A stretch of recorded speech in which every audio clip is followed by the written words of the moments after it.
How's that? Ooh, perfect. That's what I like to hear. Good.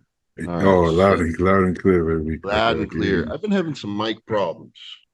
I Okay. uh I had like a good setup, at my desk, my desktop there, my microphone, my camera, and we're moving, so all that shit is just packed up now. Going to shit. Hey, we're not known for our for being Production value? Yeah, no. exactly. Compton just posted his first video in fucking damn, I don't know what, 10, what are we, 2024? Maybe like 8 years. And honestly, the content wise, it was a really good video. But homie had his phone fucking vertical the whole time. First of Oh all, no. I was like, damn, turn your phone. And he didn't have a mic. So in the car, it sounded okay. But in the gym without a mic, it's impossible. All you hear is metal weight. So I'm like, damn. I was like, that was the perfect intro video. He was talking the car ride to the gym, talking in the gym in depth, car ride home. He even like filleted some fish because he's a fisherman. So I was like, that was literally the perfect intro video. It showed all your hobbies and everything. But I'm a fisherman now too. I don't know if you saw it, but did wait, let me you got some fishing activity posted? I got some fish. Let me see. Yeah, one of my clients, Alan, he lives up a little bit north of me, and we went out to Everett. He's got a big fishing boat. I think it's like Ooh. 25 feet or something. It's a pretty big boat, and he took us out fishing. Oh yeah. How did I miss that? Okay, okay. I Oh, got the you one that I'm holding. Nate there got the biggest one, so what kind of it was fish you got? fun, man. It's salmon. Oh shit. Fish soup is back, huh? Yeah, go over here. Mhm. One more. I got like 4.5 pounds of fish. Oh I'm gonna have shit. my mom cook it for us tonight because she'll do a better job than I can. So, Okay, so how much did you have to spend, if anything, for the fishing trip? so he just took me out because nice of him. I owe him a T-shirt, but um, yeah. So if you want to feed yourself, becoming a fisherman with a boat and everything is a bad way to do it because that shit is expensive. That's what I'm thinking. Yeah, like I don't know how much the boat is, but it's a lot of money. Mhm.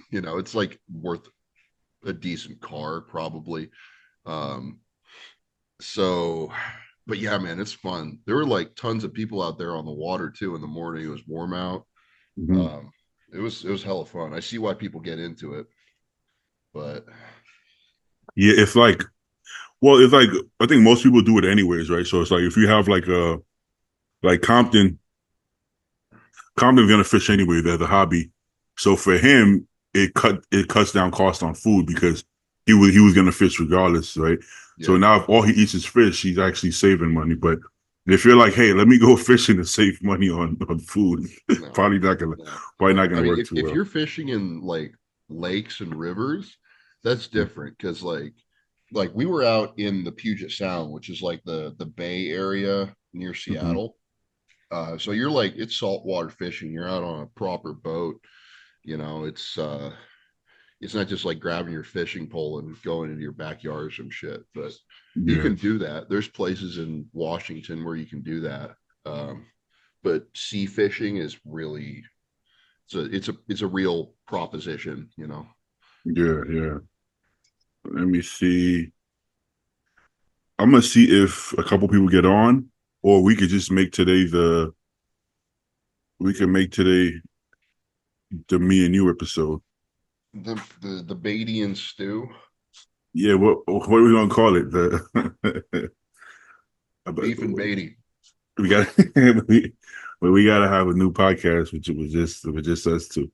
like macho and beef or something. I don't know. Yeah, something like that. I'm trying to think of some. I know there's something catchy in there that we could use, but I can't think of it. I got to take more Macho phentermine.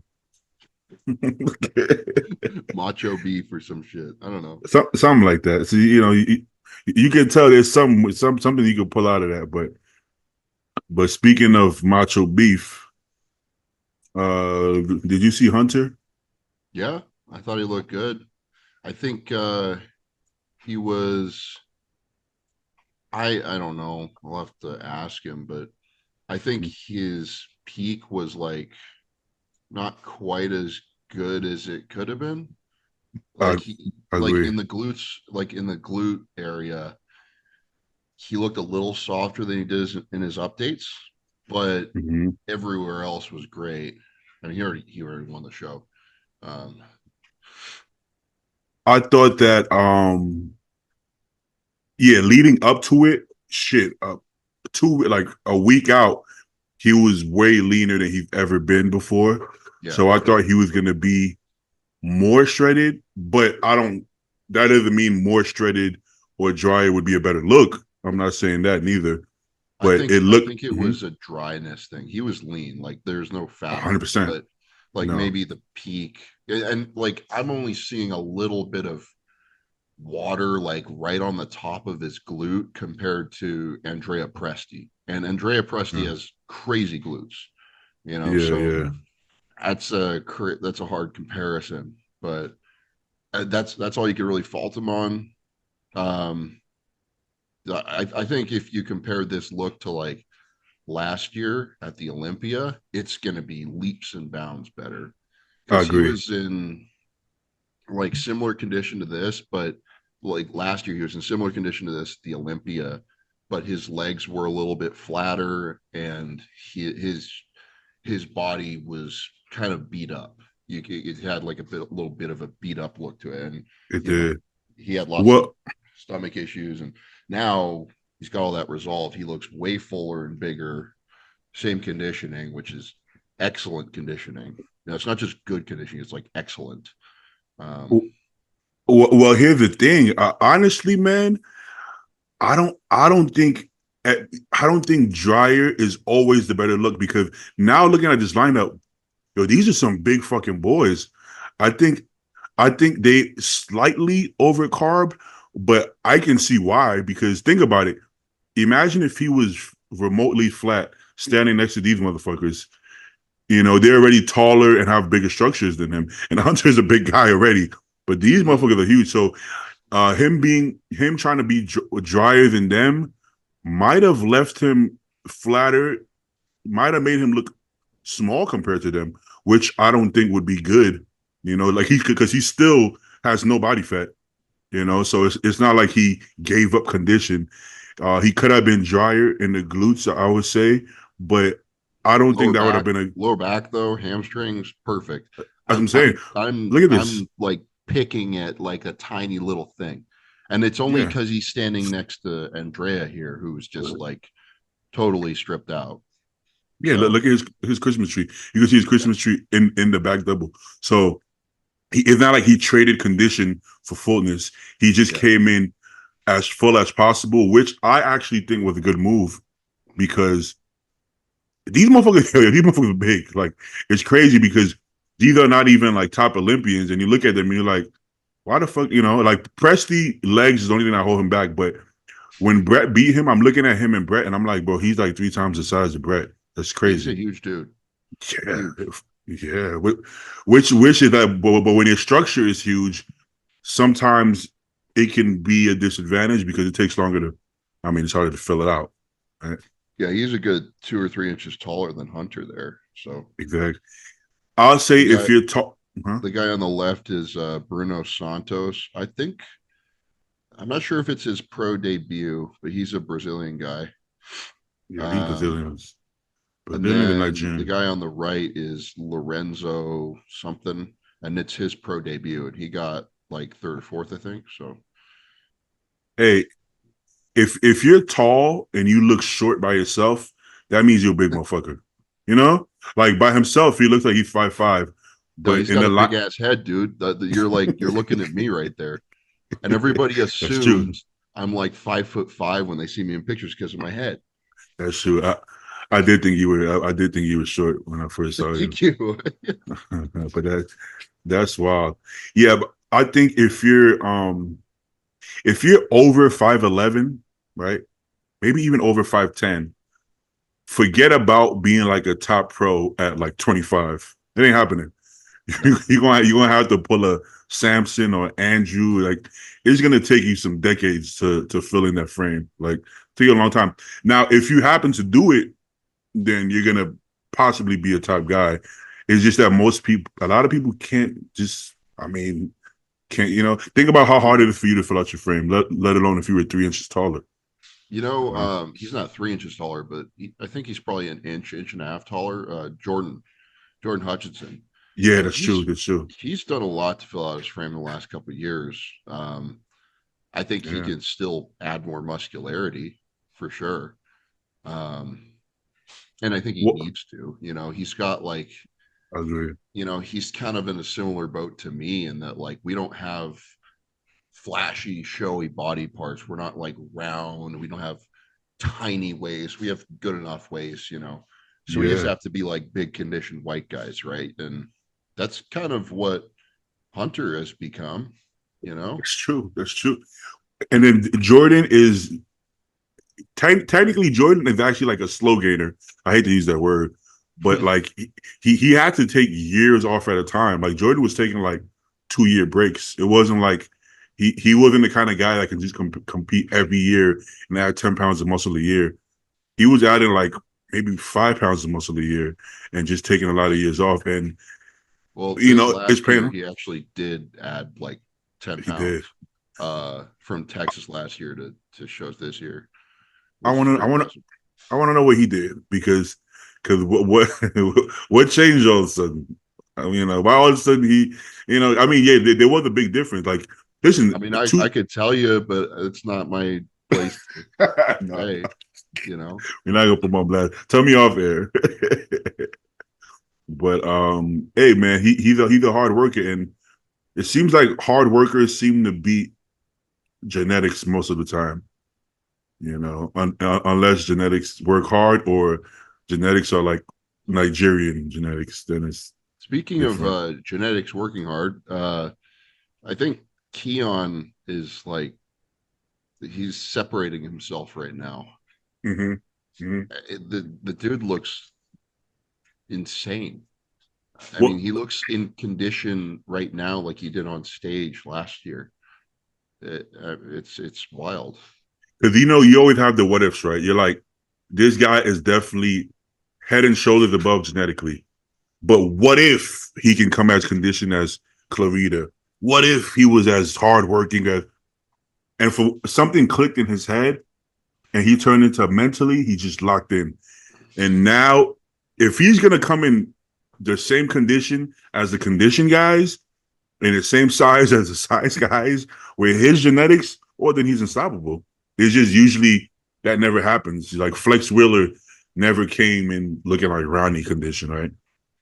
So it's like once the genetic guy, or Phil Heath did it, once the genetic guy actually becomes one of the most conditioned guys and the biggest guys, then you just don't have a chance, right? That'll be like Andrew and Samson coming in shredded as fucking full. It's like at that point, it's like fuck everybody, go home. So Yeah, it looks like he's on track to becoming that guy, which is very really impressive. yeah, and it's cool to see that because you've seen him over the course of years now, and it wasn't maybe it could have been a straight shot to this point, but it did take him a while and trials and tribulations and failures to get to this point, and Yeah, um, I think it's cool to see.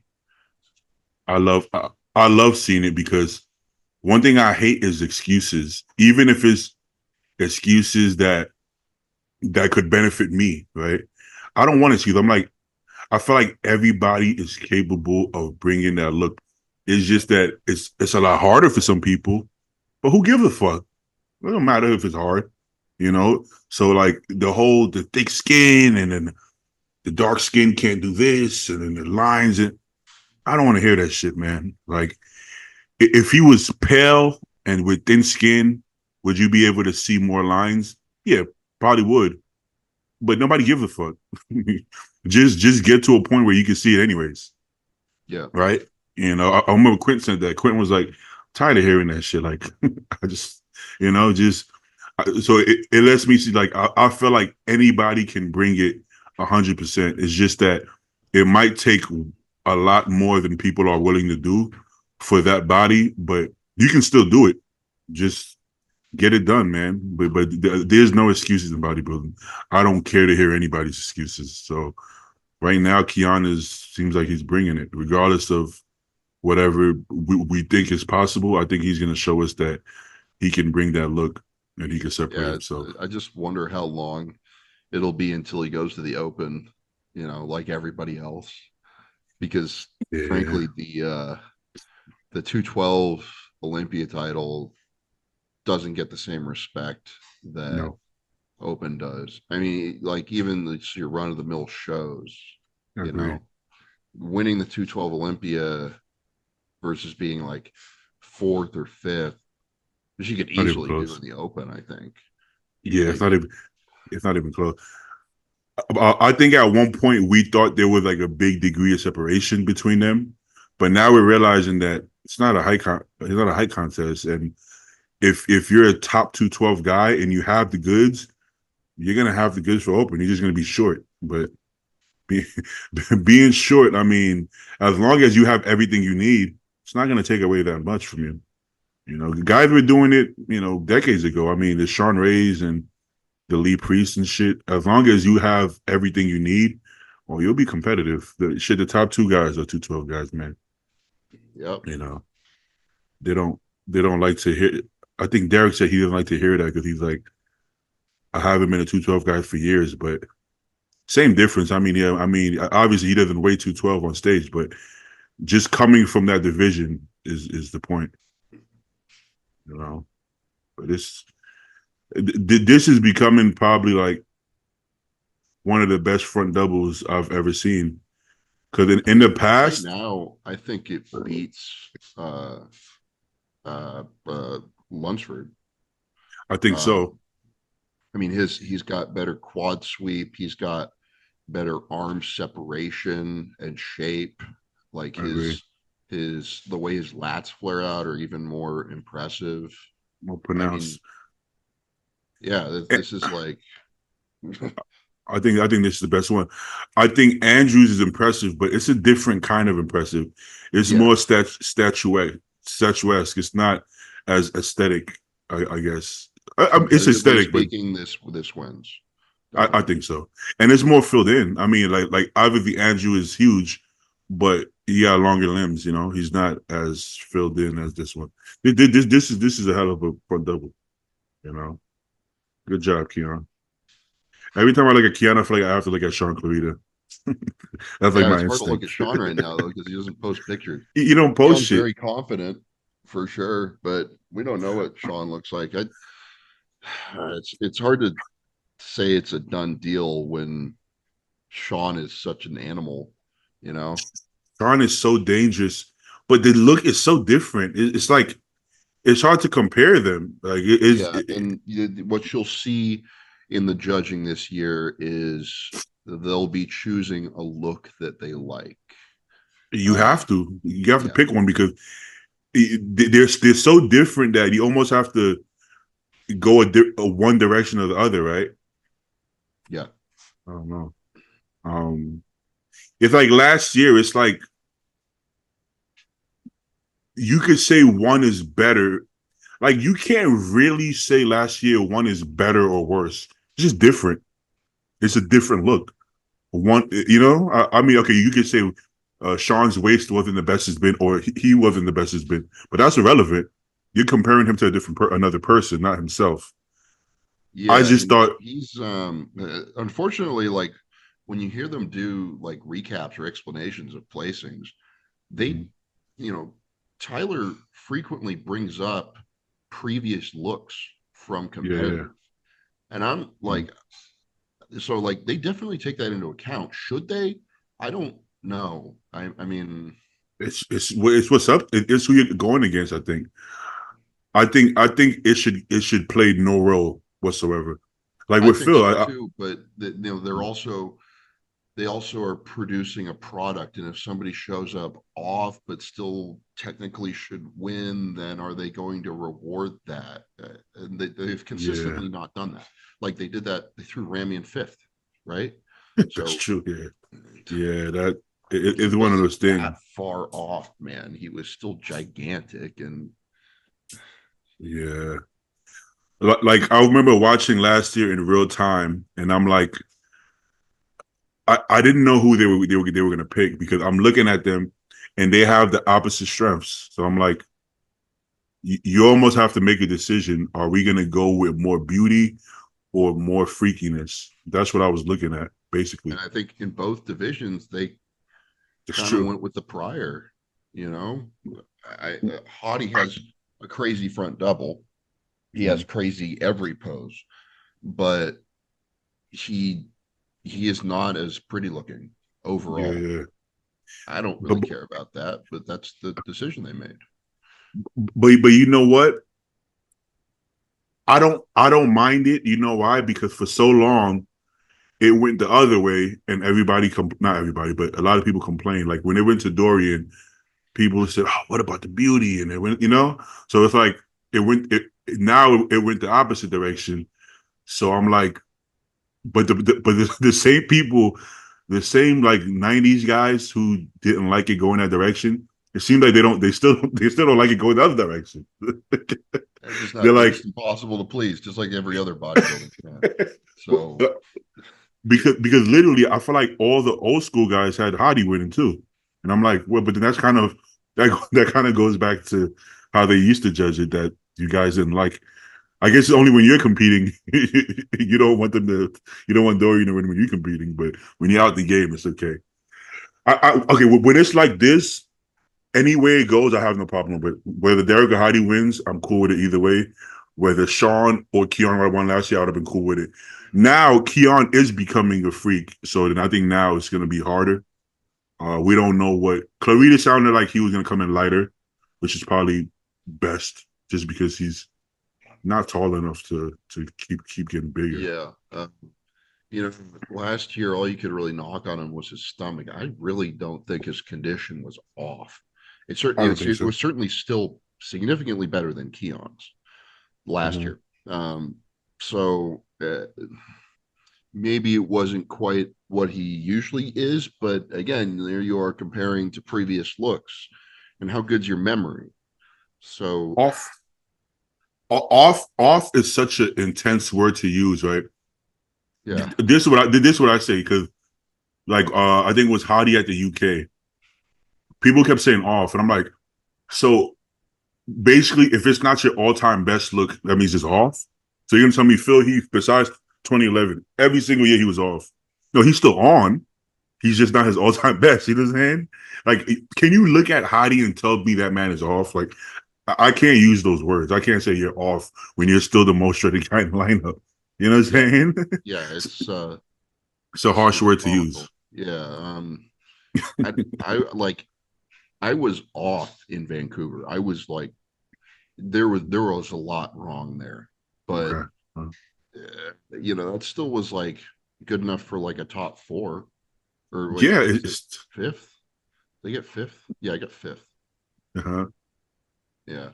But so like but I know I did um I know that what's his name? Ron Hache, the head of um the Canadian PCA. Is it the PCA? Mhm. No, the Canadian Canadian something. Amateur League. Yeah. He was head judge in Vancouver, and I know he judged in New York, and like compared to New York, I was significantly worse. So, you know, I'm not going to sit here and say I should have placed higher there, but I mean, he definitely took that into account when making that decision. So, I think yeah. I I want to say it's human nature, but it's still technically bias. I think you should try to purposely remove any bias. When I talk about any bodybuilding, I try to remove any bias just because I'm not gonna pick the person that looks the most like me. I'm not gonna be harsh on a person because I don't like them personally. I think you should try to completely remove any bias, even previous showings. You know what I'm saying? As long as you're better than the one you're going against, I don't really care where yeah, you rank. it's hard to. Sometimes hard The to do. fact that they openly talk about, Previous looks comparing to previous looks, that's what tells me, like, yeah, they are considering that.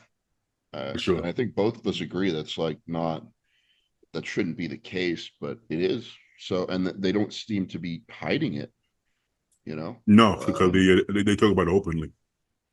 Yeah. Let me see. Okay. Let me go back to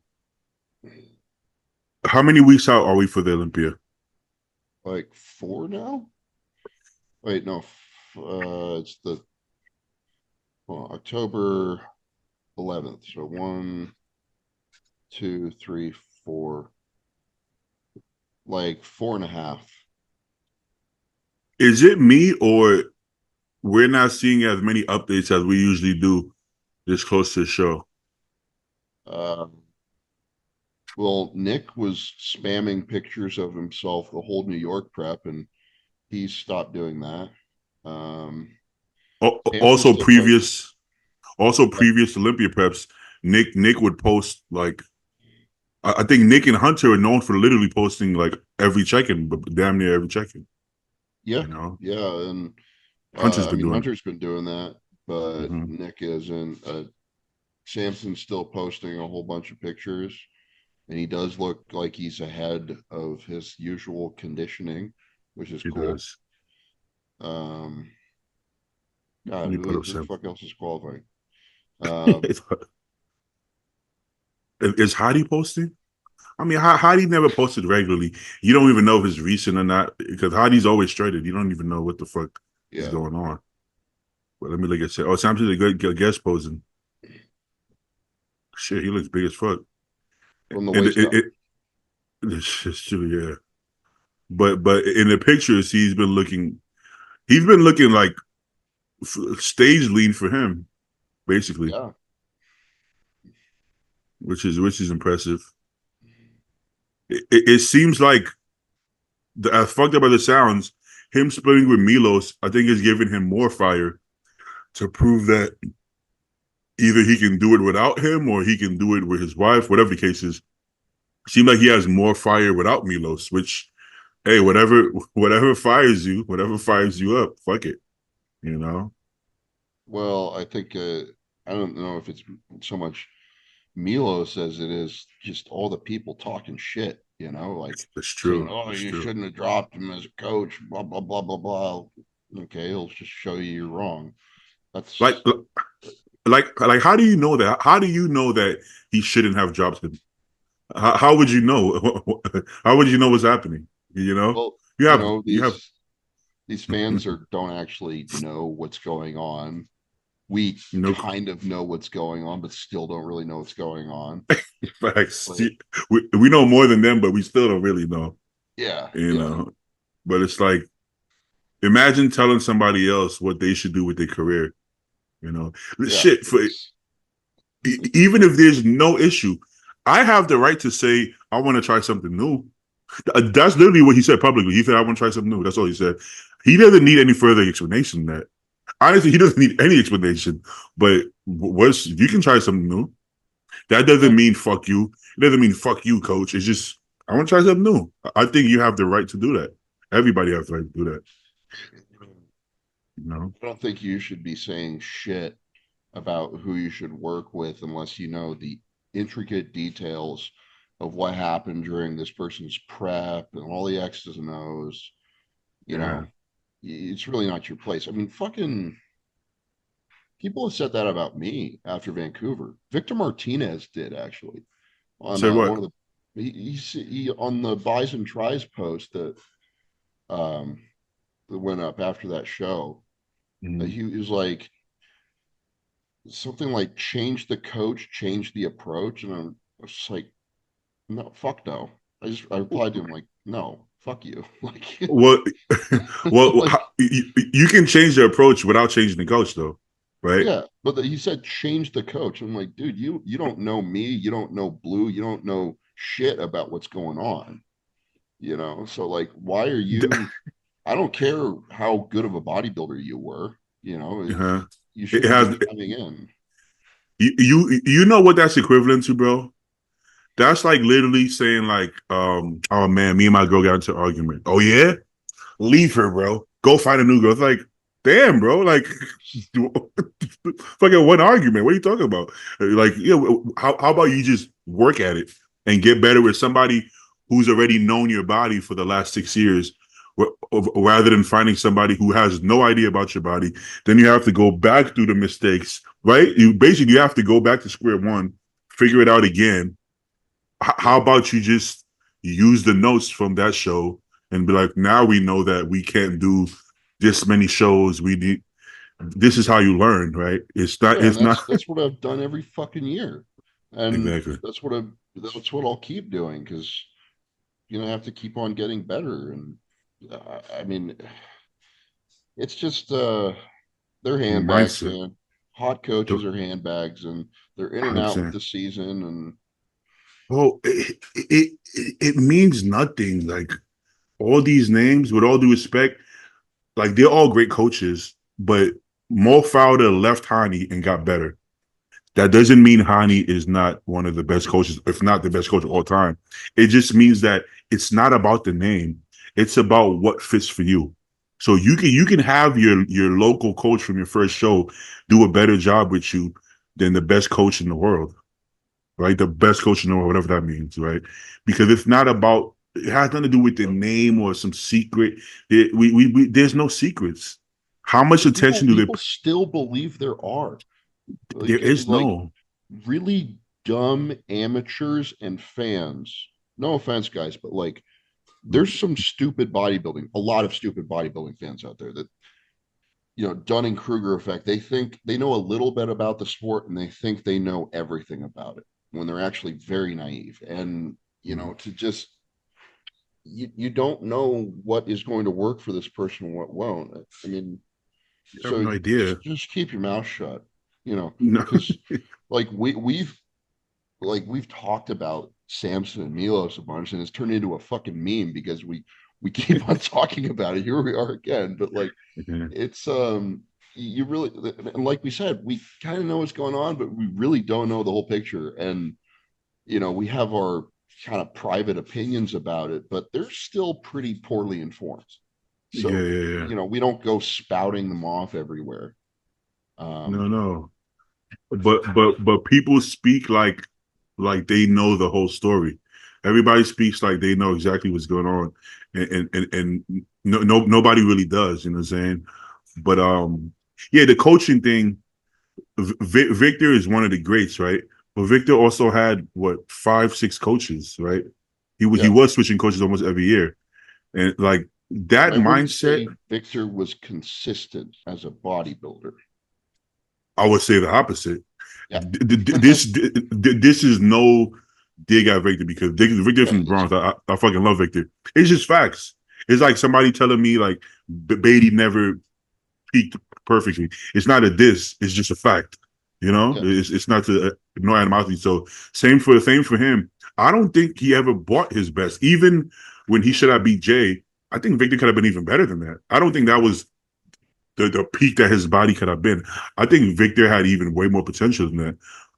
But I mean, so many things happen, but also switching coaches that often doesn't help, you know. So yeah, it no, goes to no, show that's not the point though. The point is no. like, don't speak on things that you're not informed about. If you're going to, make sure you couch it in like a lot of, you know, expressing that this is speculation and, Yeah, yeah. like what ifery, because you just don't know. You can always ask too. I could always be like, "Hey, Stu, how you felt about Blue this year? Do you feel like he was responsive? Do you feel like he was listening? Do you feel like you can Yeah. you can literally just ask somebody that question? You know, like it's not impossible to ask somebody a question. You know, that's what Well, I usually do. usually the actual answer is a Mhm. lot more boring than, what you could speculate about. So, and, the we enjoy speculating. It's fun. Yeah, yeah. Mhm. Whatever. Well, also, you ever get the question like what went wrong? And sometimes you're like, it's not necessarily. always something went wrong. Sometimes it's just the situation, whether it's a lot of shows back to back. There's so many factors that it doesn't have to be something went wrong, you Yeah. know. Or sometimes what happens if you bring your best and you still lose? That doesn't mean something went wrong. Sometimes shit happens, you know. Let's say let's say you against Tonio in New York. Tonio won, but did something go wrong? I don't think so. I think you looked great. No, this is as I good think as you I could ever have. looked. And then I looked even better the next weekend. I So, thought you. I thought you could have won, but they chose Tonio. Doesn't mean something went wrong. Do you switch coaches because I you mean, didn't at least beat? not on stage. Nothing went wrong, you know. Exactly. Yeah. Do you switch coaches? Oh man, I did. I can't be Tonio. Let me I'm gonna change the go hire coach. Jacoby. Yeah. Yeah. Jacoby's got the sauce. This is how people think. Love you, Dustin. Literally, hey, this is how people think, and it's like that's not how life works, man. That doesn't solve all your problems. Switching coaches doesn't solve a problem. Yeah, I feel like the people that do this maybe they're in and out of relationships a lot. I mean, the Oh grass is man. always greener, right? Yeah. It Yeah. really ain't. Okay, now if you're 21 years old and you have this mindset, I can't even be mad at you because you don't know any better, right? I think we all thought that at some point, like, oh, this Chad Nichols got the secret stuff. But if you've been around for a while, I mean, it shouldn't take that long for you to catch on. Yeah. Is very it's so simple. It's so simple that it's annoyingly simple. You know, like I look back literally to some of my looks at like 22, and I'm like, damn, that was a good look. And I did nothing because I didn't know anything. I was just the simplest shit. This chicken, I couldn't even think beyond because I didn't know anything to think about. I was just taking my cycle, eating my chicken and rice, and I'm like, I didn't have to think about sodium or this or carbon up. And I'm like, damn, I was just having fun. That was it. Just eat the meals and have fun. And we overcomplicate. Even training wise, my training was just whatever was fun, And I'm like, damn, it's funny how you learn so much more and then you try to incorporate all this shit. And sometimes the look is worse when you add more factors. It's Yeah, it's weird. I'm kind of doing that right now. I mean, my gym is kind of limited with equipment, so like I can't really do much for leg stuff, but Mm-hmm. I'm just barbell squatting and leg pressing, and we got one hamstring curl, and that's what I'm doing. So Yeah. my legs feel great. Like I trained them last night. Well, they feel painful right now, but they're fucking inflated. Mhm. It's good. Yeah, Phil. I saw Phil do that. He would do like the seated leg curl or lion leg curl, and he would spam it with like 8 sets, and that would be it for the hamstrings. He would just do one hamstring machine. Dude, I mean, we I think we kind of do like more movements for variety's sake as much as anything. It's like I like a agree. seated hamster curl, I love it.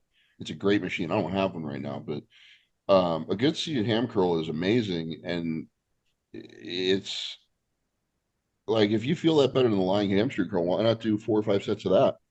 You know? It's funny you say that because we almost feel like we should do stuff. But the other day, I remember I was leg pressing, and I'm like, I don't really like this leg press, but I'm doing it because I felt like you should leg press because it's what you're supposed to do.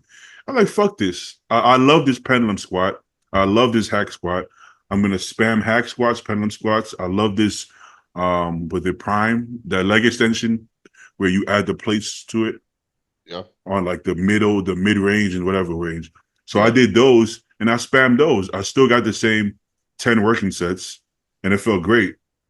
I don't have to do that leg press if I don't like it. Why do I have to? Because you're supposed to leg press extension. There's no rules, motherfucker. If you feel it, just do it. If you don't feel a That's dumbbell one of those curl, things that Sam does, Sam Sulek. Like he literally says, like, I'm gonna I like that. spam lateral raises. It I feels mean, good. It yeah, feels it good. works. Yeah, You saw his like you saw his leg days, extensions and squats, and he yeah, does so many that's how sets. I did for a long time, and I didn't have bad legs. My hamstrings Oh, were a little behind, but squatting is really good, man. I like squatting. I like it. Okay, you see how deep you can get in the pendulum squat and hack squat versus the leg press. In the leg press, like my stomach gets in the way. All jokes Yeah, aside, it gives you a little rebound. It's kind of nice. yeah, I would have to do like the Janik. I would have to put my feet out here and do this, and then I just feel adductors at that point. Whereas on a pendulum squat, I could be here and still get complete knee flexion. So I'm like, which one? Get complete knee flexion in the hole, or do half reps, or have to do a fucking split. I don't want to do a split. So at that point, I'm like, I might as well just do pendulum squats. Fuck it, you know. So that's something I'm trying to do. Just not follow any rules and go completely by feel. And I think that goes a long way. Let Good. me see Guess if that. what? What's I'm that? I'm back.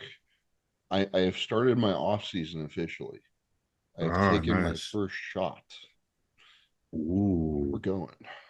This is nice, this is nice, this nice. is Stu's big boy cycle this year. Uh, you gonna make a subscription page somewhere? Oh yeah, fuck, I You need to do should. that. You should, because Um, I feel like talking about it here is like, yeah, especially yeah, the way they're I'm acting. going to leave humanity behind, as a great man once said. Ooh, I want to see this. I want to see your head just grow like even bigger. Yo, somebody sent me like Brandon Curry, like in his 20s versus now. I was like, holy fuck, his head grew like so much, Yeah, bro. yeah. He looked like a kid. He looked like a child, and then I was like, holy fuck. That was When he won the USA's, yeah, man. even before that. He was shooting with like Adam Silver, like the like almost like modeling stuff. He was bodybuilding though. He was like a I don't know if he was light heavy or heavy, but his head, I think his head grew more than his body, bro. Hey, you gotta gain that weight, baby. But even shit, even before he went to Kuwait and after he went to Kuwait, it's a different person, Yeah, you know. So now that would be one of those instances where there's probably more secrets, right? Like I don't think Kuwait is as simple as some of these coaches. So I it think I might think just be more, you know. yeah, it's not like a secret formula. More so, more of that formula. Yeah, yeah. Yeah.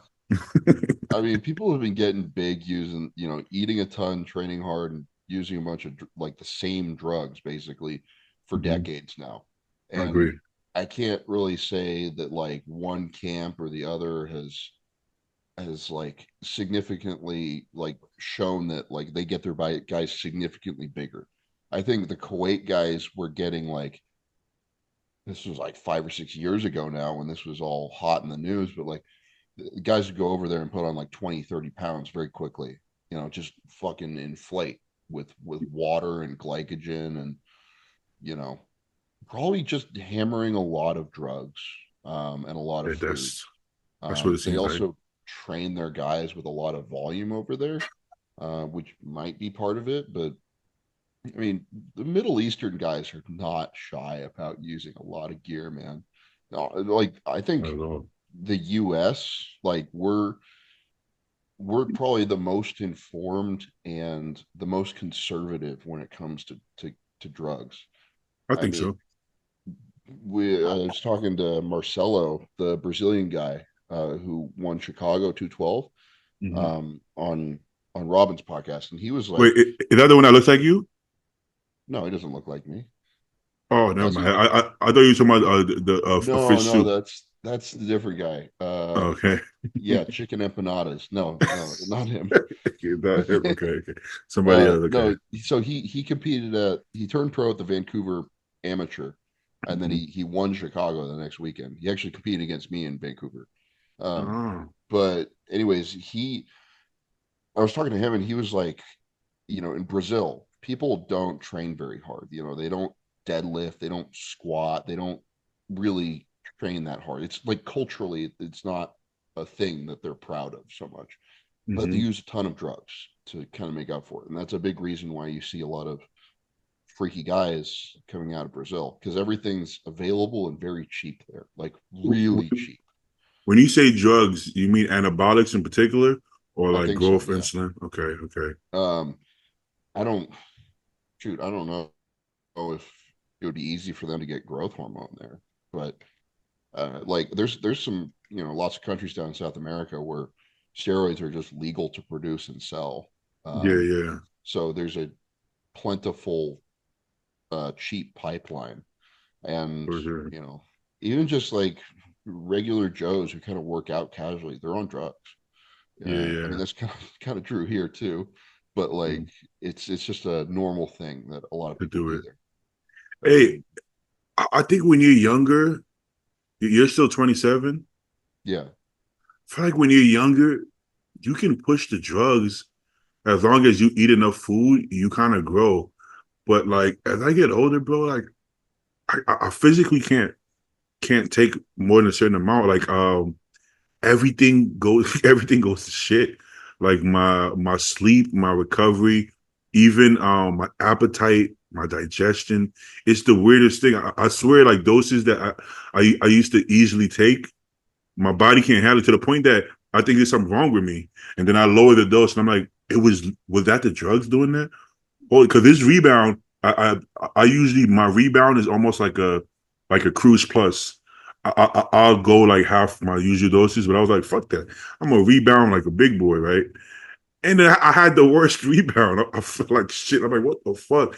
Then I lowered half the drugs, and I feel so much better. I'm like, that was drug toxicity. I'm like, that's so weird.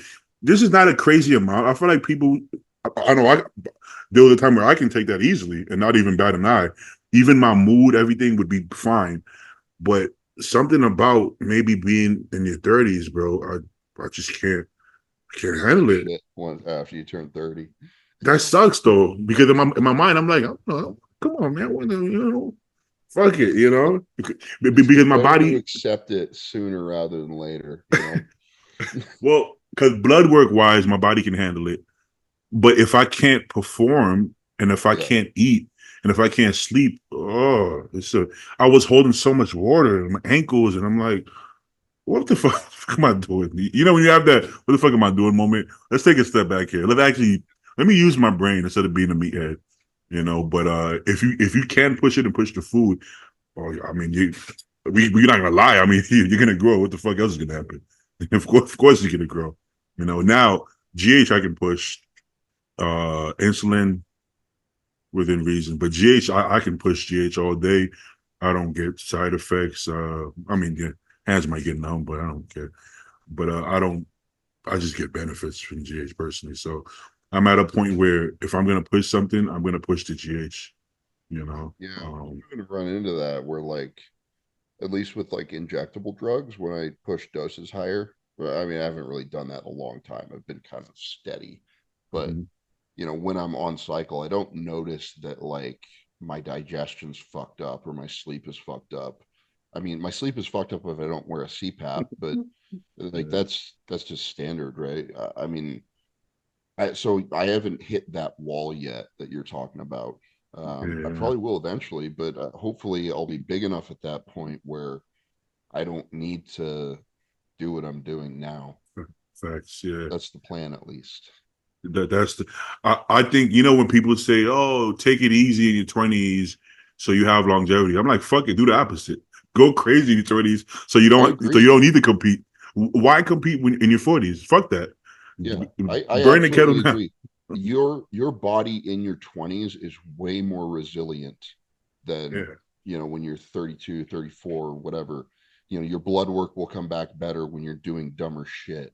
You can recover better. You're just fresher, and you don't yeah, have as many injuries that you're working around after a decade of training. Like, I think I think that point of view is fine for people who don't want to get to the top, right? right.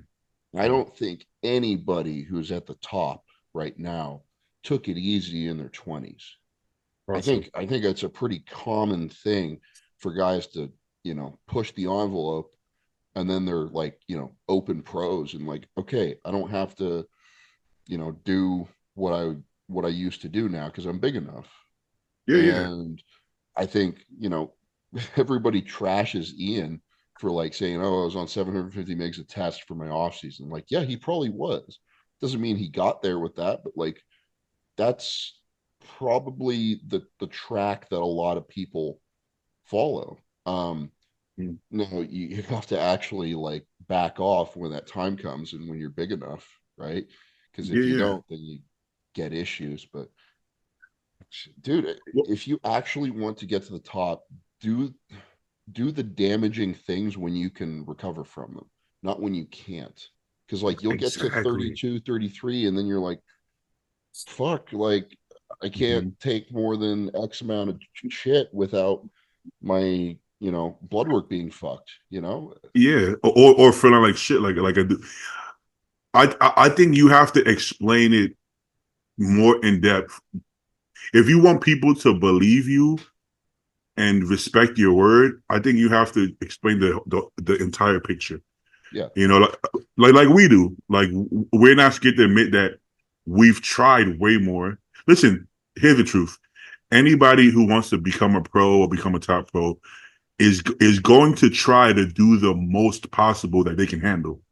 Like let's keep it a buck that they And can if you handle. can handle more, that is a benefit to you as a bodybuilder, It's not a both health minus. wise and side effects, mitigation wise. Like if you can do more anabolics without, downsides, then do it. Like Exactly. you don't get any extra points for taking like less shit. Less you don't. Like, I've seen it with my own eyes. Guys take the smallest amount and blow up. Okay, yeah, of course. Those you're a freak. Those guys, they're not even gonna think about doing these certain doses because they're blowing up so fast that it might not even cross their mind. These are the And good same for them. people. The only thing that bothers me about those guys is that like they'll sometimes come on and be like, You maybe don't they'll need to come, take. yeah, you don't need to do all of this. I did this with, a quarter of what you're doing. I'm like, I don't like that. yeah, That's yeah, I'm, you. I'm sure you did. Like maybe you're lying, but it's possible that you did. Um, Good for and you. that's not going to work for me because I'm a fucking skinny white guy. Like, You see, I don't like that neither. Like, cause you can't say because you did that. I don't. Oh, I didn't have a coach. You don't need a coach. Well, good for you, motherfucker. But some people need a coach. Like that's not. I don't think that's sound advice because you're basing it off of you being an anomaly. Maybe you don't know you're an anomaly because that's all you've known. I don't know. You know. Oh, when I was natural. Oh, I was natural till I was 25, and I was 250. Okay, okay. What do you want us to do with that information? Like, we're not going to be 250 lean naturally, so let's not even get into that conversation. Um, like with the Ian thing, right? I'm on 750 test right now, but like I just told you, it's just not by choice. It's because literally, you because couldn't handle anymore. yeah, Yeah. because I felt like I was going to go backwards. But if I had my way, should I be on a gram and a half? I mean, should I, why? Like, why wouldn't I be if I was having it? So the only reason I'm not. So I think that goes for everybody. I think everybody tries to push the envelope, and then they get to a point they're like, "Whoa, okay, we can't do that." Then they pull back, and then they find a sweet spot, and they usually stay there. You know. That's what Now, I've if done for like 3 years, man. I've been at that sweet spot for ages now. you know, and it works, but it doesn't continually take you to like new heights per se. Yeah. You So know. like 3 years ago, if I were to have bumped up my drug dosages from there, right? I don't think I would have gotten that much more benefit out of it. Mhm. Honestly, I don't think I would Yeah. have at that point. At this point, I probably have 15, maybe 20 more pounds of tissue on me, right? So that's Mhm. different. I have a lot more muscle, and I think I can handle and utilize that dose of shit, like a higher dose of shit now. Um, Yeah. and I'll actually benefit from it. So, Mhm. you know, why not? Yeah. Yeah. Best case scenario from day one, you have a really good coach, and then you follow the blueprint, and not like a coach that's like super mild or super excessive. A coach that's going to give you exactly what you need at the time, and you're naive. You don't know it any better. All you do is follow it, and you'll probably make the best gains. Like we almost knew too much and didn't know enough at the same time. You know, We knew too much Well, about yeah, we're drugs, we're young and stupid, and you know? we have to learn by doing, not by being told by somebody who knows more. Exactly, Whereas, from what I've seen with Joe, he just didn't know anything. So it's just like whatever Compton says, I do. And then Compton, he's not being like, he's not being like conservative, but uh, he's also not being extreme. He's doing what you're supposed to be doing, which is perfect. That's what you want. Yeah. Because if you're super okay, let me start you with 300 tests, and it's like, bro, get the fuck out of here with that shit. He's giving him exactly what he needs at the time he Four needs it. months, take a break, come completely off, and then Oh man, do 400 mgs a test for another 5 months, and then 500. Like, fuck that shit, bro. Yeah, I mean, and then you're literally wasting time, because the yes, downsides of doing double or triple that dose in like total milligrams. Say you were like first dose, mhm, the first cycle was like 500 or 600 mgs a test. Say your yeah, second cycle was like 500 tests and like another compound, 300 or 400 milligrams of that, right? Like, yeah, yeah, that's not only are you probably making more progress with really minimal downsides to your blood work and health, but you're also, if you're early on, like, you're learning, okay, this second compound I added in, how am I going to react to that? Is this suitable for me? Like, am I growing exactly, well off of it? Like, and you kind of need to learn that stuff by doing it right off the bat. 100%, um 100%. you don't necessarily have to go and experiment with yourself with every fucking drug under the sun, and do super crazy shit. But you do need to experiment enough, controlled experiments, where you know what works for you and what doesn't. Because how else are you going to learn? Because some people fucking love equipoise, right? And some people can't take very much without getting anxiety attacks. I Um, like some I people's like you, Q. dicks don't work on Deca, and That's me. you got to figure that out. Yeah, you wouldn't know till you try it. Yeah, I fucking love EQ, and I hate Deca. Now because I'm in my 30s, if I take too much EQ, I am starting to feel a little bit of that. I guess angst. I guess which I couldn't relate to. I'm like anxiety. I don't even know what the fuck that word meant. I'm like, what the fuck is that? Now I know what it means. Yeah, So but yeah, you have to learn at some point, and like you said, you don't get extra points from being too super modest. Even with food, I've had clients tell me like their old coach is like, "Oh, well, best case scenario, you're gonna add 5 pounds of muscle in a year, so we have to gain 0.25 pounds a week, so you don't get fat." First of all, you're undershooting for a young guy on steroids. yeah, You might be able to muster. What if he's a freak? Or I mean, people put on more than 5 pounds of muscle a year all the time. You know what I'm saying? yeah. I've done that literally not having off season before. So you're undershooting, and then imagine gaining 0.25 pounds a week. How the fuck do you even track that? Basically, you're It's gonna stay. impossible. I take I take shits that are like 4 or 5 times that. Like, I mean, get out of here. Bro, fuck that. In bodybuilding, overshoot. Please overshoot. If you think you need a pound per protein for body fat for body weight, go a gram and a half or a gram. Stop undershooting so much because Yeah, you rather have more left over than less. So if you get a coach like that, run the fuck away. You're not making no gains with that coach. And that's exactly what I tell them. I'm like, but if your introduction to the game seems to be what you remember the most. So God forbid that's your intro to the game, and then now they're and stuck in then your head. you're a fucking nerd bodybuilder for the rest of your career, and nobody likes talking to you. They just kind of tolerate you. No. Well, me and PJ, I don't think I posted it yet, but we were talking about Johnny Reagan. I just realized that was both our first coaches. I mean, he coached everybody in Oh the East shit, Coast. really? Yeah. So and we were like, okay, PJ was like at the time he thought the doses were really extreme, but now in hindsight he's like, well, that's what all the top amateurs and pros are really taking. It's just at the time we weren't top amateurs. you Right. know, but the plan was to get there. And it's like, was it extreme? Was some of it overboard? Not even just a drug, just in general. Yes, but it instills something in you that is a lot better than instilling the opposite. You know, he was a lot harder on PJ. Because he was younger back then. By the time he got to me, he was like an older man. But with PJ, he said he was so hard on him. He would force him to eat certain foods. He wouldn't let him have cheat meals. Just things that he's trying to make a point. Right, based off your personality, he wants to make an example, and sometimes that's a good thing. You know, you overdo it to send a message. Like maybe you don't have, you'll be fine if you have a cheat meal, but I want to instill in you that the harder you work, the more you do, you get better results. And that's a good mindset to have. So if not for nothing, he taught he it was a good intro to the sport because he taught us discipline, and sometimes you have to push it way beyond your comfort levels. He had me on 14 ounces of fish. I can't fucking eat that. I know I can't eat that, but I would try. I would sit there and I would chew and chew until I'm like, well, I can't eat this shit, and I would try again later.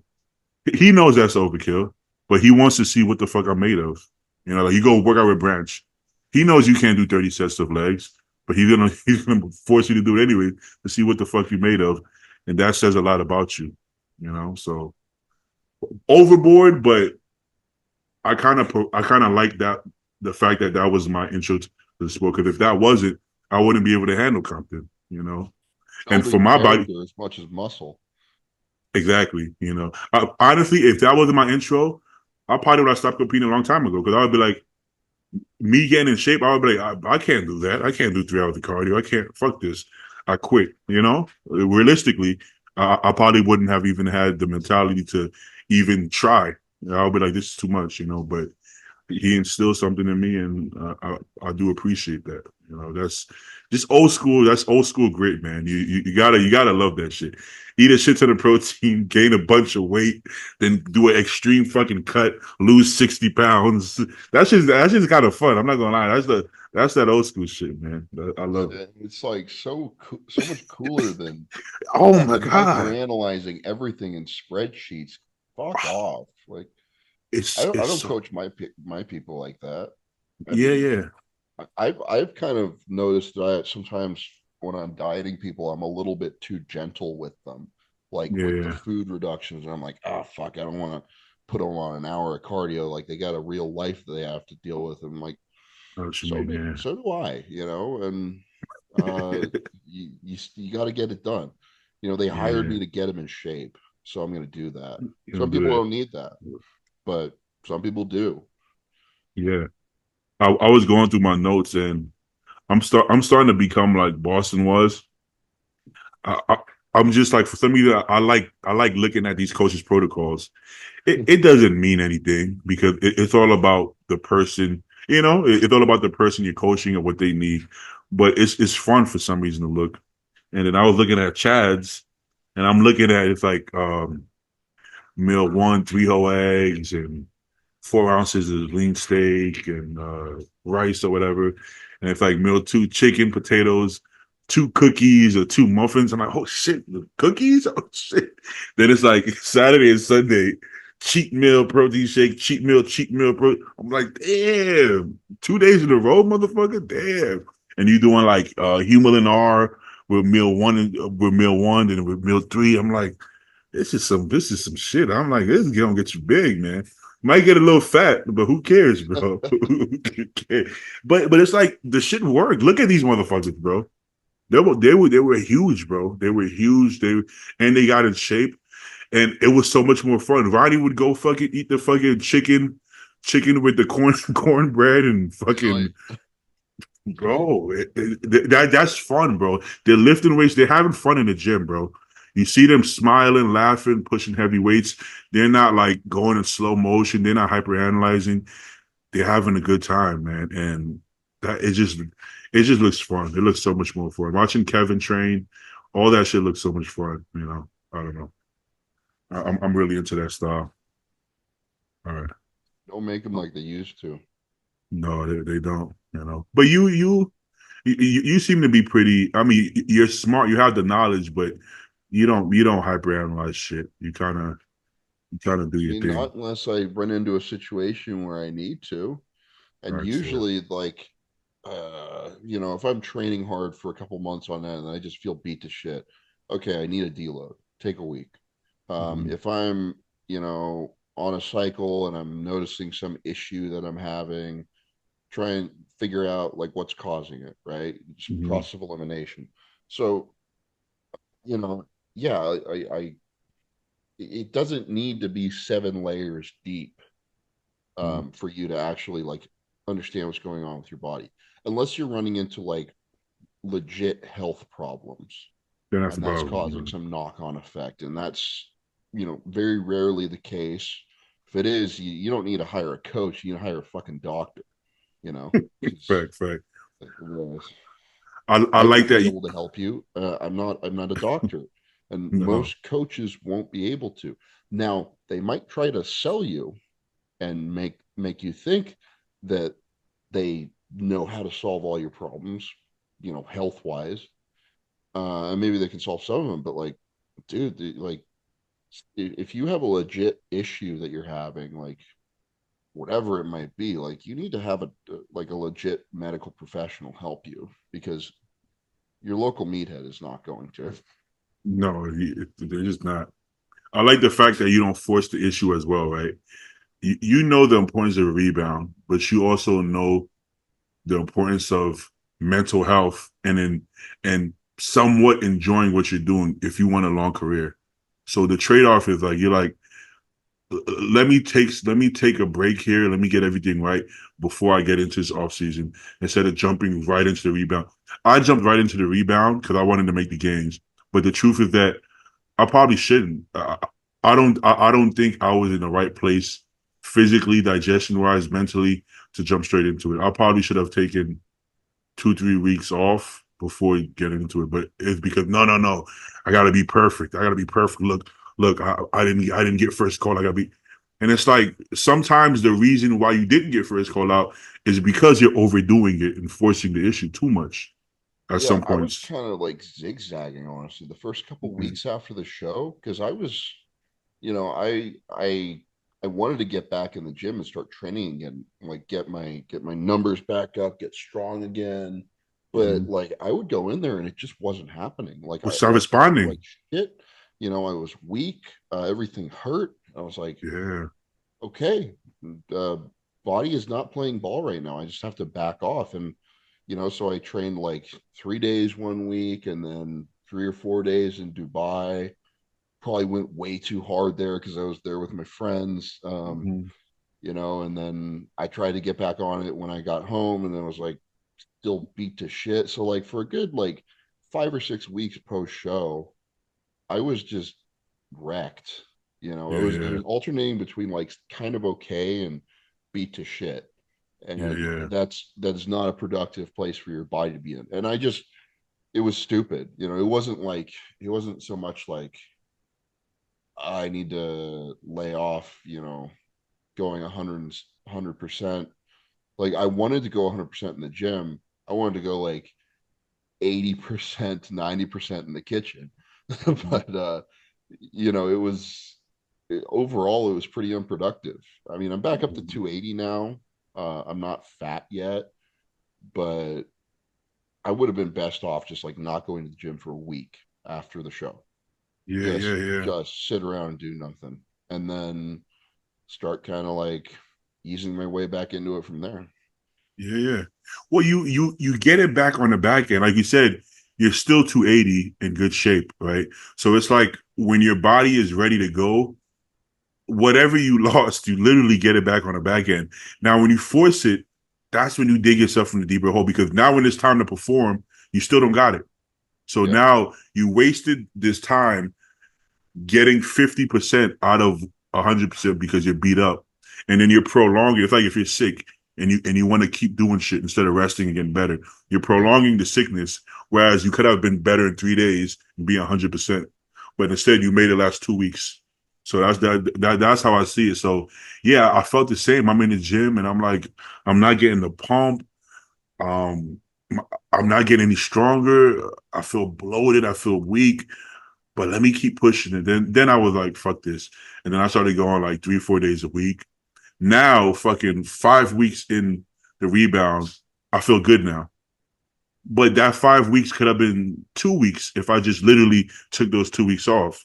But I'm not gonna complain about it because my body is starting to look how I wanted it to look.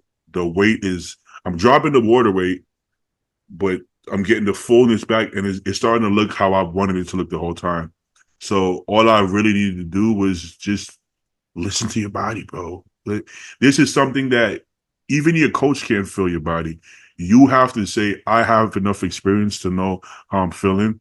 You can communicate it with your coach though, but it just is just not firing. Fuck this. I mean, I was telling Blue, like, yeah, I feel pretty beat up. I'm gonna take days off, and I kind of did, and I kind of didn't. So like, I knew it was going on. He knew it was going on. He encouraged me to like stay out of the gym and not do anything. But I was just Yeah. like, oh fuck, maybe I'll go back and it'll be better today. And I just kept on like doing this for weeks, and it was stupid. It was stupid. So Well, if part of it is because gym is our social time, so I want to be in the gym with Joe and Paul and stuff. It's fun, but yeah, why training legs with Joe and Paul feeling like that? It just wasn't smart, man. Why? Why would you do that? Honestly, I just wanted to be around them and talk shit and bullshit and all that. But probably arm day would have been arm day would have better. been smart. So just things like that, and then staying home.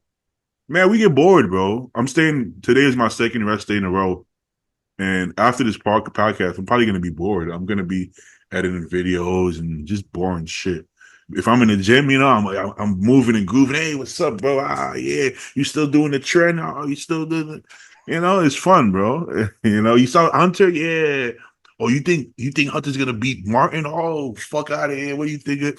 It's fun, bro. We don't go to the club. This is what we do. So I'm gonna stay home fucking editing video. That's boring. But then tomorrow I'm gonna feel great for leg day.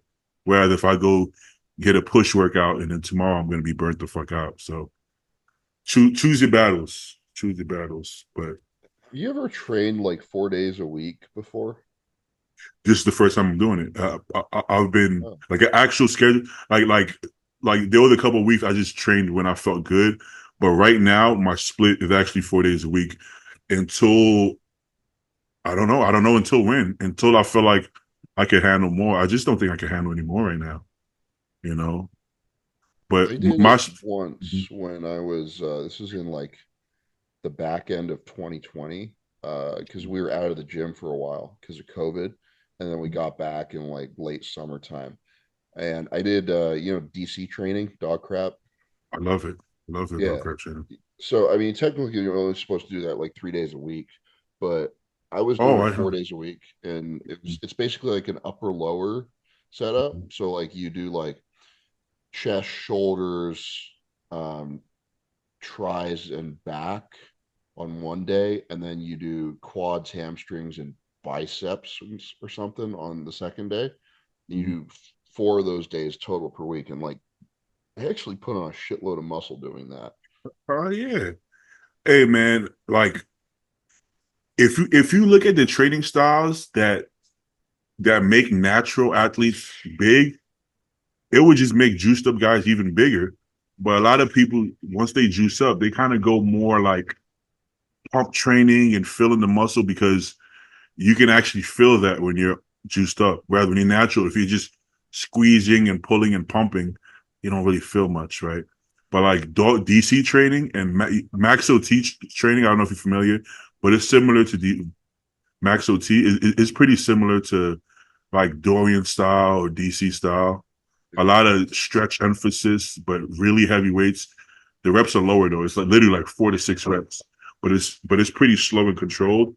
And surprisingly, you get a crazy pump. You would think 4 to 6 reps, you would get no pump. Something about 100% intensity after the a warm up, 100% intensity for a couple of sets, slow and controlled. You get a crazy pump, bro. It's weird. Dude, my legs were blown up last night. I did 4 sets for quads. You I see, did two sets of barbell squats and 2 sets of pendulum squats. yeah. That's all you So need. sometimes it's really all it's hard to fathom that, but sometimes that's all you need. But yeah, That's all right I now need at least. that's true. Your Some mileage people, may vary. If I were to do that twice a week, maybe I do like 3 sets on Wednesday and 3 sets on Sunday or yeah, something like yeah. that. There's a lot of factors that are leading into that, but So essentially, I'm doing max OT style training, but at this point, it's pretty much my style of training, right? Because we incorporate our own stuff into it, things we don't like. But yeah, I'm doing Monday legs, Tuesday push, Wednesday rest, Thursday legs, Friday pull, weekends rest. So 2 full leg days, days off. one push, one, huh? You're doing 2 days off in a row. Yeah, on the weekend. Before my leg day, I'll do 2 days off. That's going to be my heaviest leg day. But basically, 2 full leg days, one push day, one pull day. I emphasize back, obviously, on a pull day. And confidence that I need to bring my chest up. So I'm not emphasizing shoulders and arms. I'm emphasizing chest and back, but most importantly, legs. Most importantly, legs.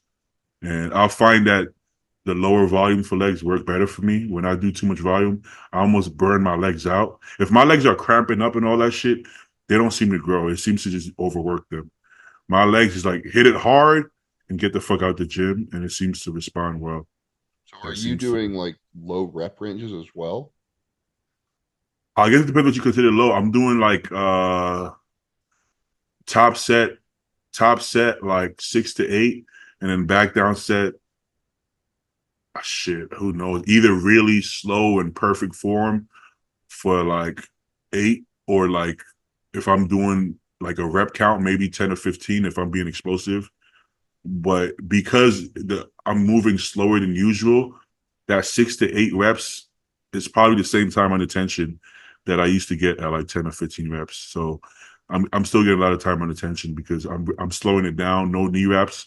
So I'm getting really deep in the hole, no belt. I get even deeper in the hole. So I'm just trying to get really full range of motion, but a lot of stimulus, a lot of weight and overload. It seems to be working, man. Seems to be working. So we're gonna keep running that and see how that goes. Even my calves are growing now, man, which is I didn't know that was possible. But I was training calves every day, and then now I'm like, I think it worked at the beginning because it just filled it with blood. But after 4 years of doing that, I was just overtraining them. They were just Well, burnt I the fuck haven't out. trained mine in about 4 years now that you mention it. You see, so is you always have to go back and revise it because your body is changing, your recovery is changing, so you can't just do the same training. You can do the same training style, I guess, but you have to revise volume and exercise selection and recovery because your body is changing. Yeah, So I've for the last for like 3 years, I've had pretty much the same split, which is like a modified push pull leg setup basically. And mm, I've pulled things in and put them, pull things out, put them back in, adjusted volume, and just kind of like messed with a little bit over the course of the years, but like it's still working. So yeah, I just asked about like training 4 days a week because I remembered I used to do it for a little bit. Um, I I love it. because of that social aspect, I do like being in the gym more. And Mhm. like if I were to do 4 days with slightly higher volume versus 5 days with a little less volume in each day, I'd much prefer to do the 5 days. Yeah, Six is a bit me much. too. I've never done that before, but I was doing 6 or 7 for a while, and now that's just fucking draining. Just to keep the intensity for 7 days, 6, 7 days, is getting you can difficult. only do that when you're young and kind of weak. I actually Yeah, did that once. I did 6 days a week and I was doing a push pull legs, rest. And I was like barbell back squatting twice a week. I don't think I was yeah, deadlifting in that time frame, but like it was way too much shit for like me now. I could never mhm. do it again. But like at the time, yeah, my knee tendons were like about to explode, but my legs were going a lot. I was getting super strong. Yeah, yeah. But that was See, 6 years ago now. I was able to do it, and I was young and strong, but at the time, my love for training outweighed my love for actually progressing. Yeah. Like it's stupid, right? It's like I wasn't progressing that well, but I loved squatting all this heavy weight, and I couldn't wait to go squat again, heavier weight. At Yeah. that point, I'm training to be Larry Wills, not fucking training, not training to be a bodybuilder. Yeah. But I love that, and everybody would look and oh, I'm filming videos. It was so cool. Look at that guy, and it was fun. But that wasn't bodybuilding. That wasn't real bodybuilding. How the fuck you gonna you can't recover from that? It's impossible. You can't. I My mean, legs are it's just still not going to gonna be happen. sore on Wednesday from this leg session. I'm Yeah, still going to you feel a know. little until like Thursday or Friday. So I'm doing a heavy back squat and then a heavy front squat all in the same week. I'm doing a heavy as deadlift at the time, like 7 plates, and I'm doing 5 plate barbell rows. I shit you not. It's impossible. You can't recover from it. But I didn't care if I was recovering from it. I just wanted to do more weight so I can feel like it makes me feel good. Whether or not it was on camera, whether on camera or not, I felt good regardless. I loved the feeling. It was I don't know if it was adrenaline, I didn't know what it was, but it made me feel good. And I I think was it was a chasing the little high. adrenaline back then, man. Like I remember Yeah. like when I would go into squat, I'd be thinking about it all week. Like I got this, Yeah. on Wednesday, and now on Sunday I got to get this, and yeah, it was totally adrenaline. Obsessed. Yeah, I don't feel that way anymore. Like no, hell no. You I know can't keep that going, man. It's it's not only possible. will you hurt yourself eventually, but it's like it's mentally draining. Um, Yeah. and I was like, I remember, man, I would just be fixated on this shit all week. You get And butterflies in the stomach. yeah, yeah. Because I was like, I remember watching like JP's videos back then. It was, and that Ooh, was what he did, JP. Yeah, yeah. and like He's I still would like just, that though. I know, yeah, he's a different wired differently for sure. But Mhm. yeah, and I think it was a good productive time though for me. It was probably some of the best progress I've ever made. Just training like a maniac, eating shitloads of food, um, Yeah. and getting strong. Like, there's no way that's not going to work. It's definitely gonna work. I literally just recently got back up to 5 plate squats, and it feels heavy as fuck. You know, Yeah, me too. Me too. but guess what? I could say both of our legs are bigger now than it was back then. Yeah, You know, and I you used to know, rep out like 6 plates for 5 or 6. E- exactly. Now I want to get back there. And Well, so but if you do get back there, I think your legs will grow because there's a different intent, there's a different mindset, there's a yeah, different mind muscle connection to it. when It's I just, was when I was huh? doing that, like I was like bouncing out of the hole pretty hard, like a power lifter would, and there's nothing wrong Knee with that. wraps tight as fuck. Knee wraps tight and Yeah, shit. Just, you're trying to get every inch you can. Yeah, yeah. I know exactly what you. I didn't It's care. fun. It's super fun. Yeah, I don't care what I used to get the weight up. The weight was going up. That was all I cared about. But the intent is, if I remember at one point, I'm like, am I actually weaker now? But then you compare the videos, you're like, not really. It's just the way you're doing it. Totally different movement almost. Like it's 100%. Yeah, yeah. If I show you like my old deadlift, I'm yanking that shit off the floor so hard, and it's like now it's almost slow motion. I'm lifting it with my back and then setting it back on the floor, completely dead stop, back up. That's a huge difference between slamming the shit and jumping back and forth and all this shit. It's not even comparable. So I don't think we're weaker. We just have a different intent to the movements. You know what I'm saying? yeah, So and I think since we're both just getting back into back squatting right now, it's gonna it take a takes while. time to relearn the movement, relearn how to brace against a heavy squat, and make your nervous system efficient at executing the movement.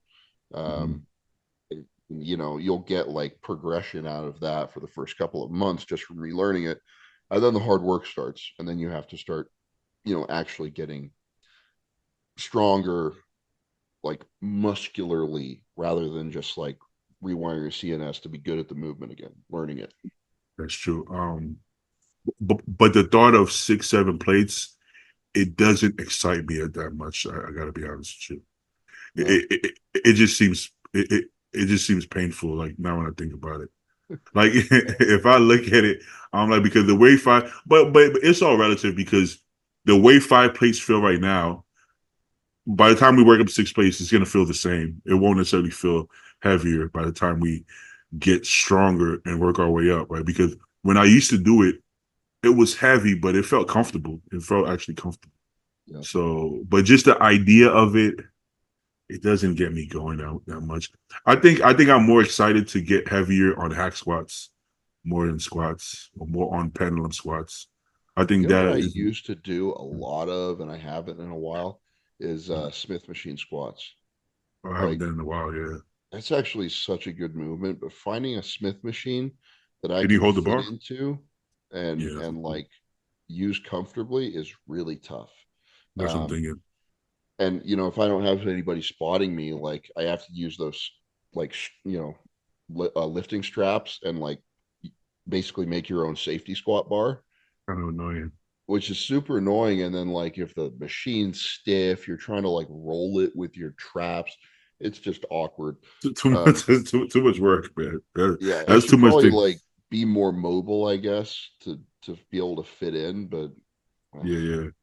Well, the other day I squatted, I wrecked my elbows and shoulders because I was holding it as wide as possible, but in the rack, and then just the amount of weight, it just wrecked it. I'm like, oh man, this is why I stopped back squatting. But I saw you were holding it out on the yeah, and metal. I'm also using a Texas squat bar, so that's a It's long stronger. bar. It's extra stiff. It's 55 pounds. Um, so yeah, I'm gonna that's do I that. have to use that. I tried using a regular bar and my hands are too close in and like my thumbs get caught between the bar and the Yeah, rack as I yeah. rack it, so Well, it's I guess to get rid of, I can literally just do a safety bar squat, but something about the barbell on my back, it makes yeah, it feel cooler. makes you a man. And Yeah, you safety, know. yeah, safety bars, I hate those, man. Like they I just know. push right on the top of my spine, like right into my neck. Hurts like a bitch. I don't want to have to resort to that, but I can't wreck my shoulders and elbows. So I mean, yeah, my the gyms I go to, they have the Texas bar. Um Larry used to use some rack. It was like a narrow rack. Ronnie Coleman too had the narrow rack, right? So he could hold outside. He just had like posts, squat posts. Oh yeah, yeah. You can put them Rack. however It's you just want. posts. They have that at Zoo, but the power lifters are always on it. I Yeah, don't want to lift with the power lifters, so I'll leave them alone. they'll I, laugh I'll, at you. yeah, You're this that big big guy. and you're that weak. Huh. hey, hey, these little natties get busy. Strength is not a steroid thing. Strength is something you build. Like some of these Kind natties, of I is, mean, but there's yeah, some yeah. freaky strong natural guys. Yeah. Hey, the natty records, the natty record is higher than the tested record. You know that, right? Really? The highest total of all time in the world is tested. For the past three records have all been the highest totals have all been in tested competition. What does that tell? It doesn't tell you that they're necessarily natural. It just tells you that strength is built. Because they passed the drug test, whatever that means. They passed it, which means at that time they weren't on steroids, which still says a lot. Because if you did that for bodybuilding, I guarantee you, the tested would not beat the would not beat the untested. I can guarantee you that. But strength, man, it's like how much stronger am I right now? I don't know. I mean, I'm strong, but you have to build the strength from the bottom up, no matter what, no matter how you look at it. Yeah. It's So totally different kind of training too. It's still yeah, very intense and hard, but it's structured very differently. It's significantly more structured than the way that we train. exactly. And the guy that holds the overall total right now, Jesus Oliveira, I think his name. He like 400 pounds. Like he look like super wrestler. Is he fat? Yes, but all that shit is cushion. It helps you. It helps your leverages. So Wait, was does that he that need? Mega Gojira? Yeah, that is him. Yeah, Oh yeah, yeah. yeah. Wait, I he's mean, he's tested? that Shit. they didn't test him for fucking but burritos because he eating. He fucking eating. That man is eating his food. Yeah, No, but I mean, like I said, that doesn't mean he's natural all year. But I mean, he's natural some of the year, I guess. I don't fucking know. Either way, it's impressive. Either way, it's impressive. But he can barely walk, say so shit to a he's man that. like that, he could tear you in half. Yeah, yeah. He's strong as fuck, and it looks so effortless to him. You know what I'm saying? Yeah, But like, that's the crazy thing watching yeah, him. yeah. It's just like smooth. Exactly, exactly. But even some of the smaller people, like they're deadlifting fucking this guy Tyson Ridnour. He deadlifted, I think he hit 1,000 in the gym at one point. I know he's in the 900s. He might have hit 1,000. Well, he's like 23 years old. He just looks like a he looks like a gym shark, like one of the white kids, the gym shark white kids, like a regular kid in the gym, regular tool. But he'll pull 900 easy. I'm like, the fuck? How is that? I guess science and bodybuilding maybe doesn't go as far as science and strength. Seems like the strength as they get smarter, they they getting stronger. You know, once they get that The program, research is much more solid with strength training. 100%. With hypertrophy training, the research is, I mean, there's just not the same incentive. Like there's a big incentive to make people as strong as fucking possible because real Football and sports, yeah, football, basketball, fucking all the Olympic stuff, there's money to be made there. There's no money to be made in this stupid sport. for So being jacked. yeah, I think if there was, we would know a lot more, you know. But I mean, I don't do know. I we? think we already know a lot, man. Yeah, They most of these studies just kind of like back up a lot of things that we've been doing for we already decades. we already So know. Yeah, so it's a little different. Yeah, do you really need to throw PhDs and money at it? I mean, no, I throw anadrol and protein at it. Like, we're also already pretty close to what the limits are. Not necessarily the limits in growth, but the limits in what how much growth the body can handle without dying. Right. yeah, If we were able to, okay, we could find a way to add another 50 pounds to all the top guys. Shit, they might die before they get there though. So it's like, is it yeah, worth it? they definitely would. Yeah, Yeah, yeah. my So let's not do that. Let's leave it as is. They're big enough, you know. They're there's good. certain governors on the human body for a reason, man. We've Exactly. we've You know, definitely thrown off a lot of those governors, but fuck, it I, wouldn't I, even look better. I don't think what you know what I always say that I don't believe that we have a limit on growth. I feel like if you can obviously not get injured and train hard, if you can eat enough food and take enough growth or drugs in general, you can continue to progress with food and drugs until you can't because your health is goes to shit. You know, but that is the limit. The limit is your health, internal and external. The limit, I don't think, is the actual muscle growth. You know, which is World may never know, Beatty. exactly. But we've been I'm on gonna for a take a while. piss. I'll be right back. Oh, do your thing. Do your thing. I'm gonna just sit here like this.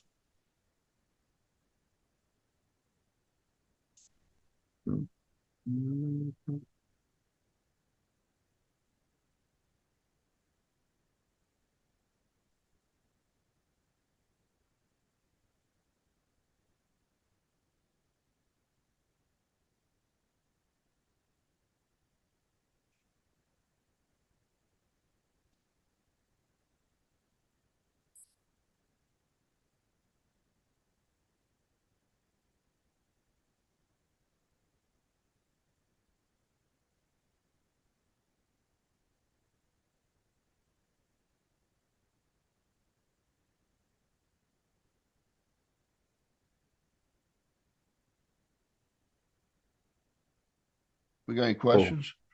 yeah, that was a quick piss, man. You wash your Practice a hands? lot. What can I say? Did I wash my hands? Yeah, you It's wash your sterile, hands? dude. Oh, okay, making It's sure. sterile, and I like the taste. You know what's funny? It would make more sense to wash your hands before you touch your penis because your hands are dirty. Your penis has done nothing but after a shower, been in your boxers all day, Yeah. right? So your hands are the dirty ones. Your hands is the one that's been Unless you're touching like all the shit. pissing on your hands. But Exactly. So we wash it after, where we should actually be protecting our penis from our hands, not our not our hands from our penis. You know, yeah. just something to think about. Hmm. Okay. Huh? Would Nick have gained all his size training RP style like he does now versus his old style?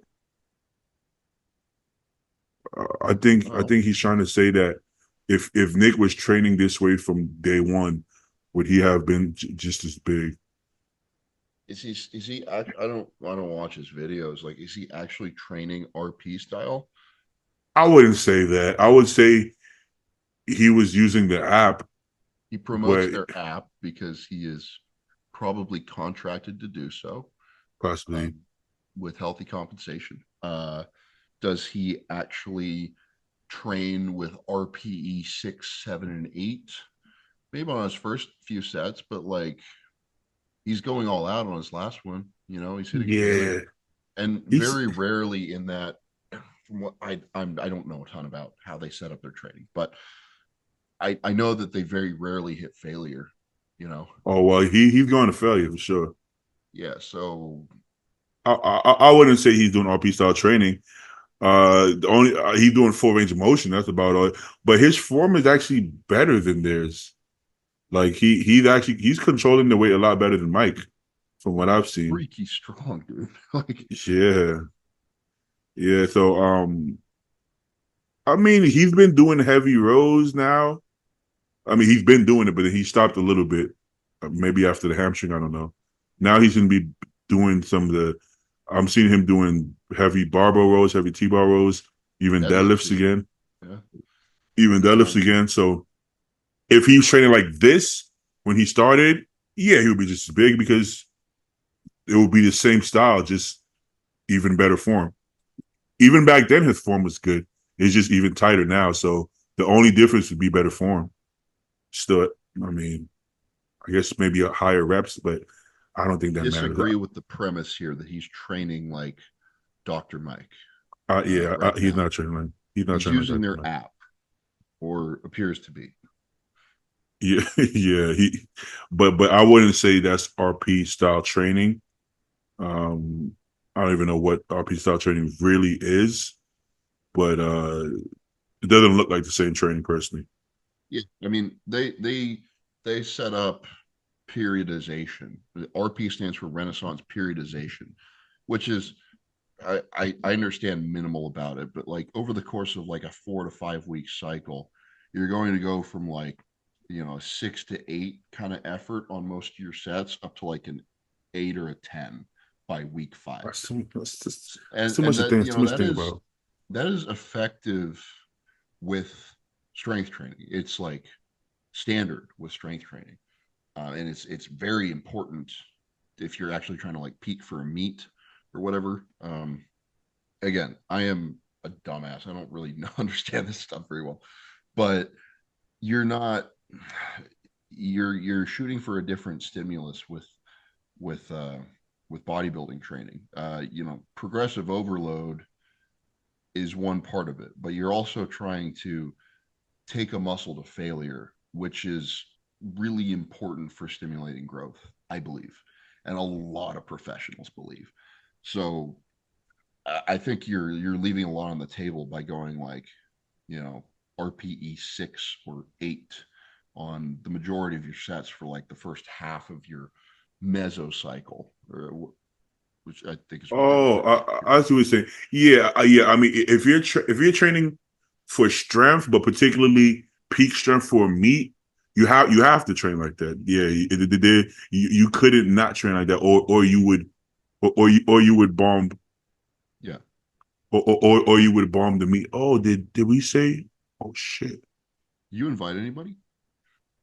Oh, wait, you said 1 o'clock, didn't you? 2 o'clock? Oh, fuck! Did I invite Toby today? Did we say he was going to be on today? You mentioned it last week. Oh, he's calling me. I think should I let him on? Or, it's too late. I'm tired. I think. What do you It's think? okay. Do another raid check. Oh damn! But he's still off at the time. Yeah, he's still off at the time. Did they like a time? We're throwing off at the time for some minutes. We'll do another day. He'll be all right. Anyway, what were we talking about? Oh yeah, yeah. We're powerlifting. Yeah, you have to. If you were training RP10 for the whole 3 months, by the time you get to the meet, you're gonna be fucked up because you're trying to squat, 10 plates. You're not gonna do that all for 3 months. It's just not. It's not Yeah. possible. So it's again, we're not familiar with like RP training and how it's all set up. We haven't gone and bought the program or the app or Mhm, whatever. So we're kind of speculating here about how it looks. mhm. But yeah, I mean, I don't think it's the best way to train. This is assuming you are actually experienced with training and know how to train intensely and recruit muscles properly. Um, if that's not you, and you're more of a beginner intermediate, then yeah, it can be a good way to set up your training, because you're not going to be able to get as much out of a single set as me and Beatty can, or an experienced bodybuilder can. And sometimes your only tool to manipulate is volume, um, because you can't bring that same intensity. But I think, in my opinion, after enough years of training, you should be able to learn that skill. Yeah, yeah. Oh, yeah, no, for sure. You should be able to then. I what i guess for what i Ba. do to avoid overtraining is like, I when I get to the point, if I'm pushing hard and getting stronger and progressing for like 7-8 weeks, and I just hit a fucking wall, all of a sudden shit hurts, I'm not getting stronger, my pumps suck, maybe my digestion gets thrown off. There's all these kind of signs that you can look for. And sometimes I'll ask my clients, like, are you noticing any of this stuff? And they'll be like, yeah, my digestion sucks, my sleep has been bad, my joints hurt. Okay, you need a deload. And then you Mhm, just back off significantly for like, a week. And then you go back to what you were doing.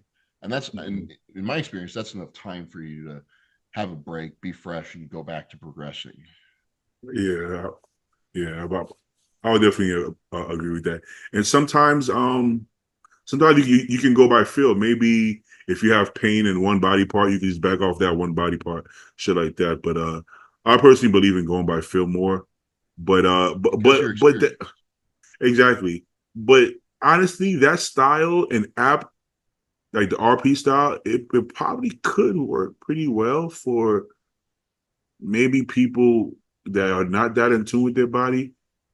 I think it could Exactly. work. Beginners, Yeah. beginner, intermediate trainees absolutely can benefit from that, because they're going to control their fatigue by what they're doing in the gym, how intense and how much volume they're doing in the gym. They're not just going to kind of like push it until they can't go anymore, because maybe they won't notice that feedback Yeah, at like yeah. week 7 of beating the shit out of themselves in the gym, That's you know. true. Yeah. So they Yeah, need that governor that's just kind of in place there. when I was a beginner, I couldn't really tell when I was overtrained, if I'm being honest. I Oh, just you kept weren't going to listen anyways because you're stubborn. You want to keep on squatting. Yeah. you just you keep going. All right. Damn. Huh. Fuck it. If you knew your life was coming to an end, what would be your bucket list? I never been a bucket list kind of guy. I feel like if I want to do something, I would do it. I kind of like the monotony of my life. Sometimes I want a little more excitement, but not what people think. It's not like, oh, go to Cuba and do a bunch of cocaine with strippers. Like that's not one of those. That doesn't do it for me. Um, Have you ever done it though? You ever been to Cuba? no, good point. I've done it. Don't bash it till Uh, you try it. But I generally agree. Yeah. I feel like we kind of live our passion for the most part. Doesn't mean we're like always stimulated and we don't get bored, but we actually we like the monotony. Like if I woke up and it just did something different every day, I don't know.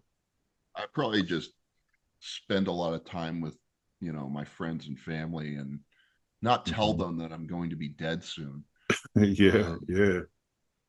but I, I- just kind of that's like, because that's the stuff that, like, I do the stuff that's fulfilling to me, which is spending time with people I like.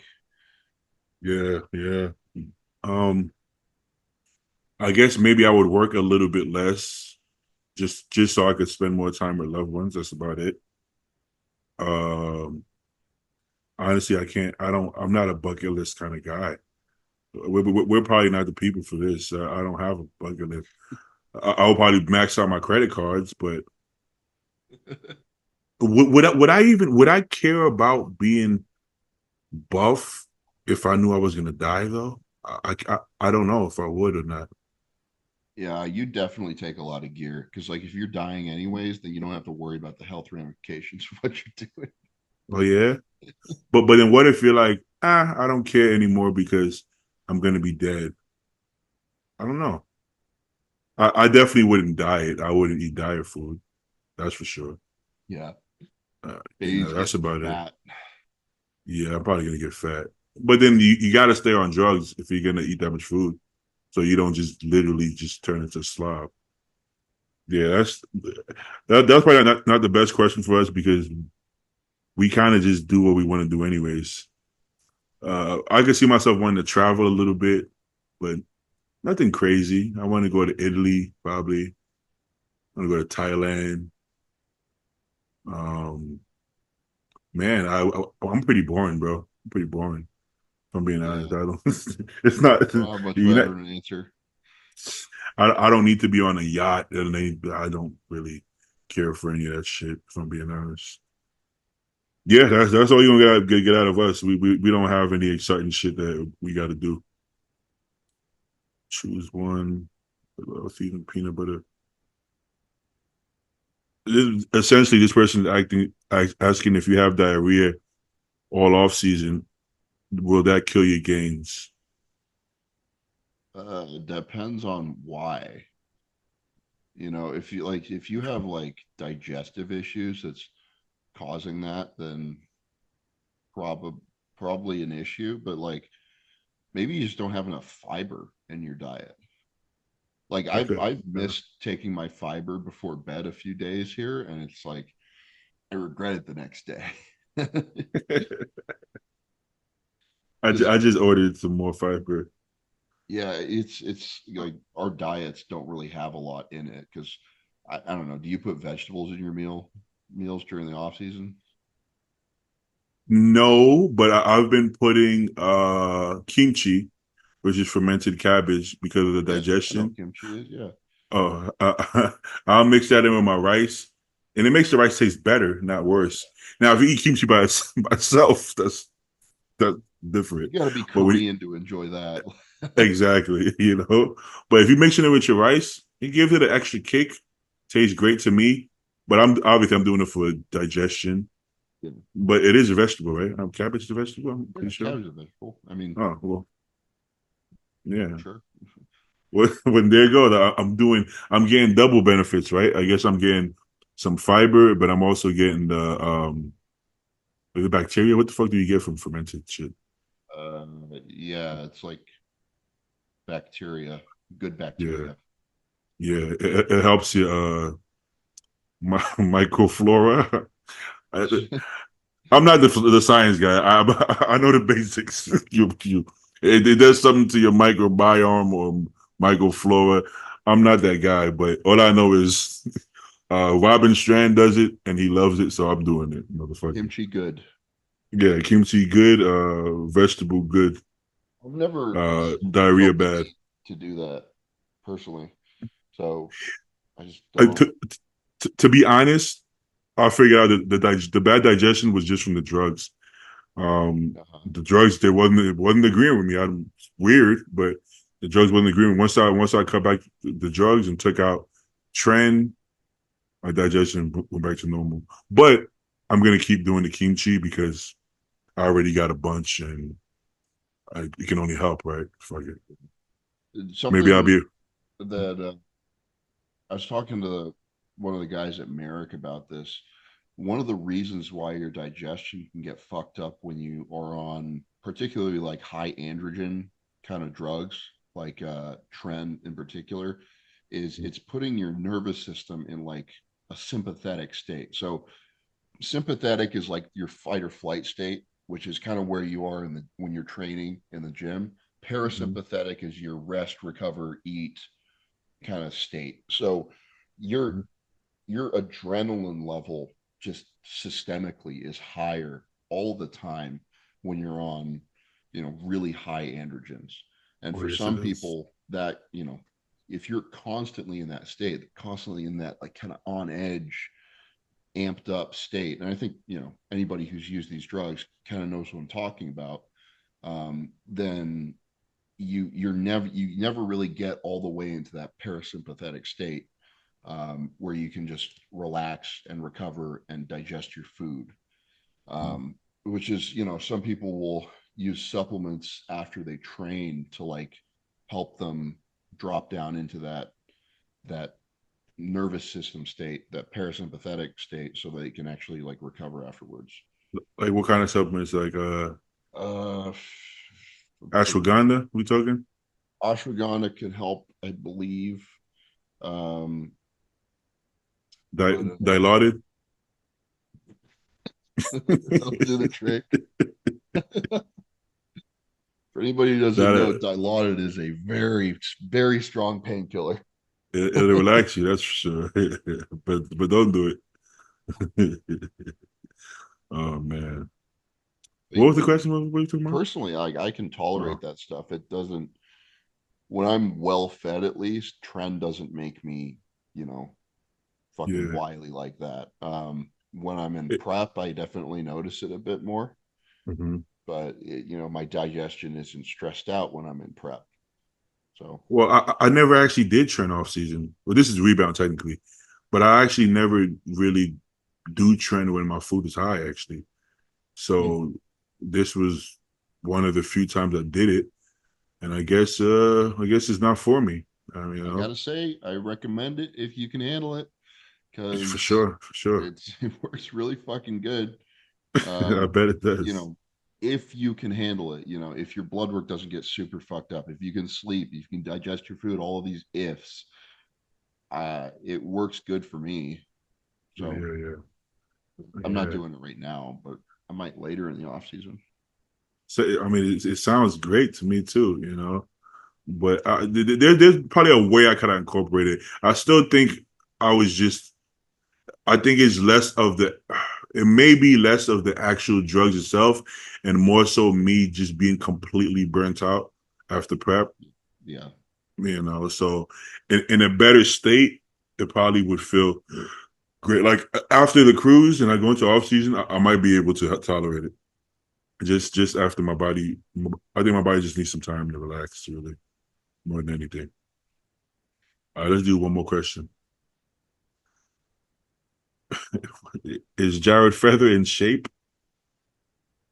He just competed, I think. He did, and he was actually in, probably, I've seen some pictures of him. He was in the best condition he's ever been in Oh, good, my opinion. good.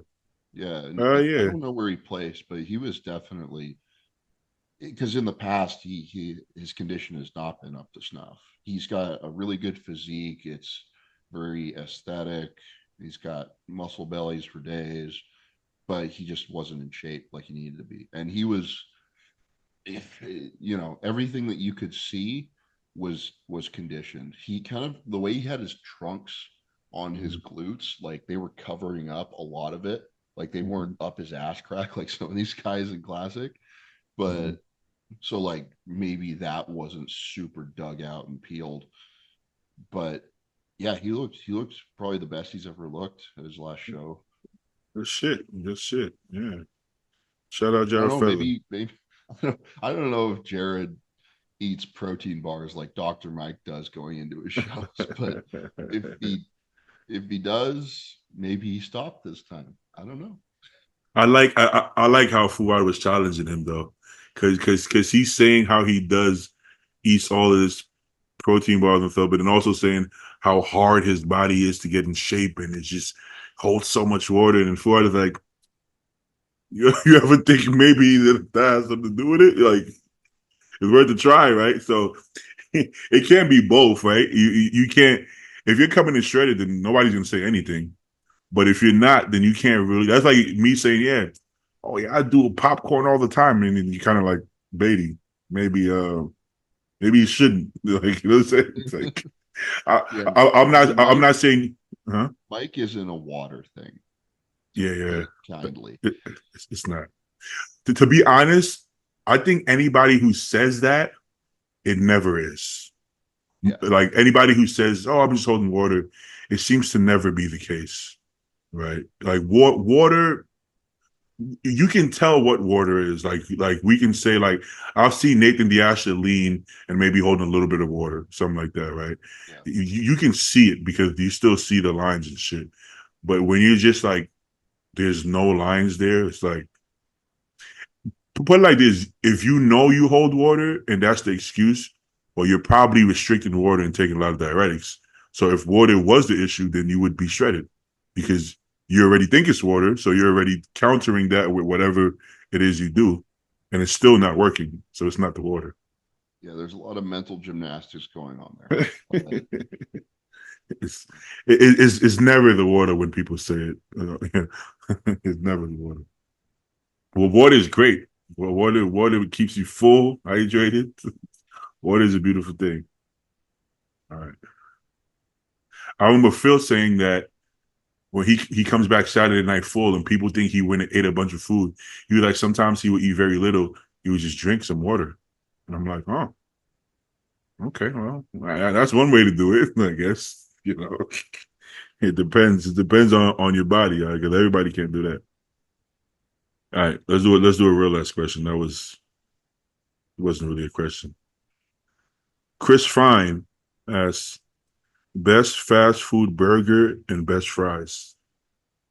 oh, I am not really equipped to answer this. I just don't eat a lot of fast food, but What I think McDonald's French fries are, as long as they're warm, they're pretty damn good. Like they're as consistent and just good. as long as they're fresh, it's hard to beat McDonald's fries. I gotta be honest with Yeah. you. It's just annoying because we know it's not real food because we've seen the experiments and shit about it. So, but it is good. It don't have to be real food to be good. Burgers, I don't Does like does fast food. five does Five Guys fall into fast food? Because like if you're spending $30 on a cheeseburger and some French Mhm. fries, like it's pretty bougie. You're probably sitting down to eat it, Yeah, you know? I don't think Five Guys is fast food, man. I don't think so either. I think it's a burger restaurant. I think it's a gourmet burger restaurant. Yeah. That like puts on like it's casual and not fancy, but you're spending money like it is. Yeah, Um, I well, think it's I think In and Out is fast food because they yeah, got it it is. like a drive through with a line around the block everywhere. Um, they're good. I like In and Out a lot. Yeah, and it's pretty good, but like I'm kind of bougie with burgers. I like restaurant burgers, from being honest. Yeah, me Fast too. food, fast food burgers kind of like, uh, I mean, I'll I'll be down to get it if I'm just feeling really like really greasy and dirty, and I just want to eat something disgusting. I'm down to eat a fast food burger, but generally, I could still do a McDonald's double quarter pounder with mac sauce, but that's rare. That got to be like once or twice a year. If I'm being honest, it's Big not very. Macs are pretty good, man. Like, Yeah, I yeah, like like that. it's not good food, but Mhm. fuck me, does it taste good? It's always Oh, the same. It well, always tastes like a Big Mac. I usually have the sauce in my fridge. I make the sauce, so if I make a burger at home, if I'm craving a burger, sometimes I make my own burger, and I just put the mac sauce on it, and it always slaps.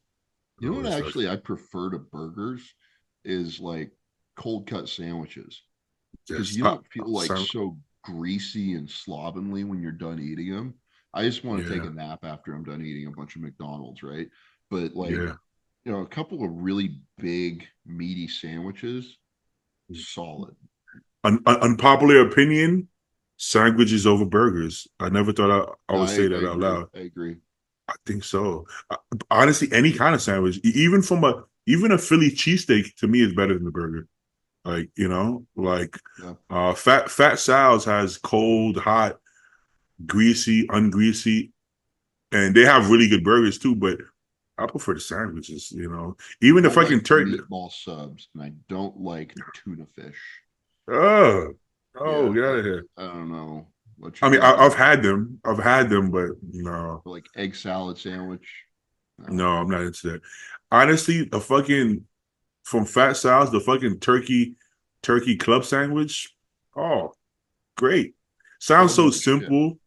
Yeah, it sounds so simple and like almost silly, but they got avocado on that shit. They got provolone or whatever the fuck they got on there. They have a grilled chicken sandwich. It's actually really fucking good. Honestly, I crave that more than I crave a burger, if I'm being honest. But Paninis also slap. Those are yeah, those are those are good good. if you Those are want to go a good. little Yeah. greasier. I think, Yeah, you I know mean you what? can kind of check every box of a burger, you know, and then some with a sandwich. I agree. Agree. But Well, in New York, we do chopped cheese sandwiches, which oh is yeah, I've seen literally those. Yeah, it's literally a burger chopped up, put in a sandwich, but it tastes better than the burger. yeah. It's more self-contained too. You don't have like two buns on top and Yeah. bottom that everything's gonna spill out the side of and get your hands dirty. And Yeah. it's a Yes. more practical food as well. It is. It Now that is. I'm thinking about why the fuck does anybody eat burgers? It's like it's an inferior food format I in think almost so. every way. You I know? could I could buy a Big Mac and chop it up and put it on a hero and make a Big Mac a chopped Big Mac sandwich. And I think it would hit harder than a burger. Put some lettuce and tomatoes, mayo on there even. Yeah. I think You you know know what what else is really good? That's not a uh, burger, a gyro. Which I mean, it's true. they got the fucking rotisserie thing with the weird Yeah. mystery meat, lamb, beef, whatever the fuck, and Whatever is in you there, a little bit slice of it both. off. It hits the spot when it's like 1 in the morning and you're really fucked up and you're like walking home from a bar or something. I like I like those. They have that on every block in New York.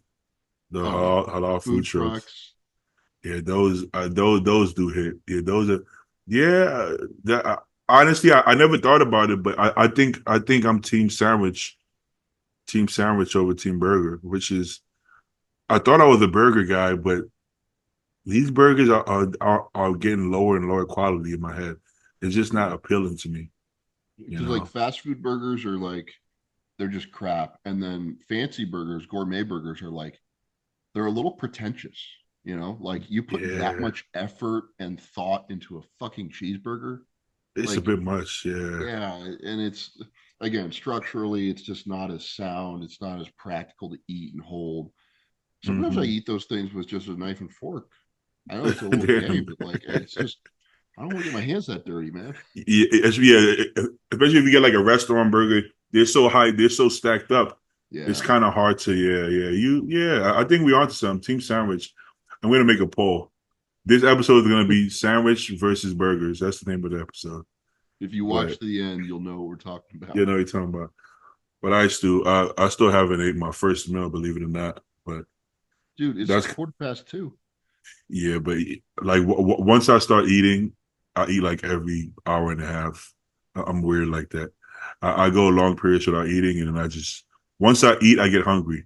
I don't get hungry till I eat. So I Yeah, eat, that's and now I'm weird. hungry. And I don't have to eat as much food as y'all do. So it's 8 ounces of chicken, 8 ounces of rice. I'm gonna have some beef sheet ground beef, some Mm. rice, and some fried eggs. That's what Oh I'm thinking. yeah, I'm gonna have um I'm gonna have grilled chicken with coconut oil fried rice with 2 whole eggs. Let's do it. Let's do it. All right, brother. I catch you. I guess we don't have to do the episode, but we still can. Yeah, We we want could. to. Fuck it. I don't know what my schedule looks like for the next couple days. I'm not. I don't have anything scheduled right now, but I might. I'll keep you posted. Okay. All right, bro. There ain't no chance. Catch you. See you, man. Yes, sir.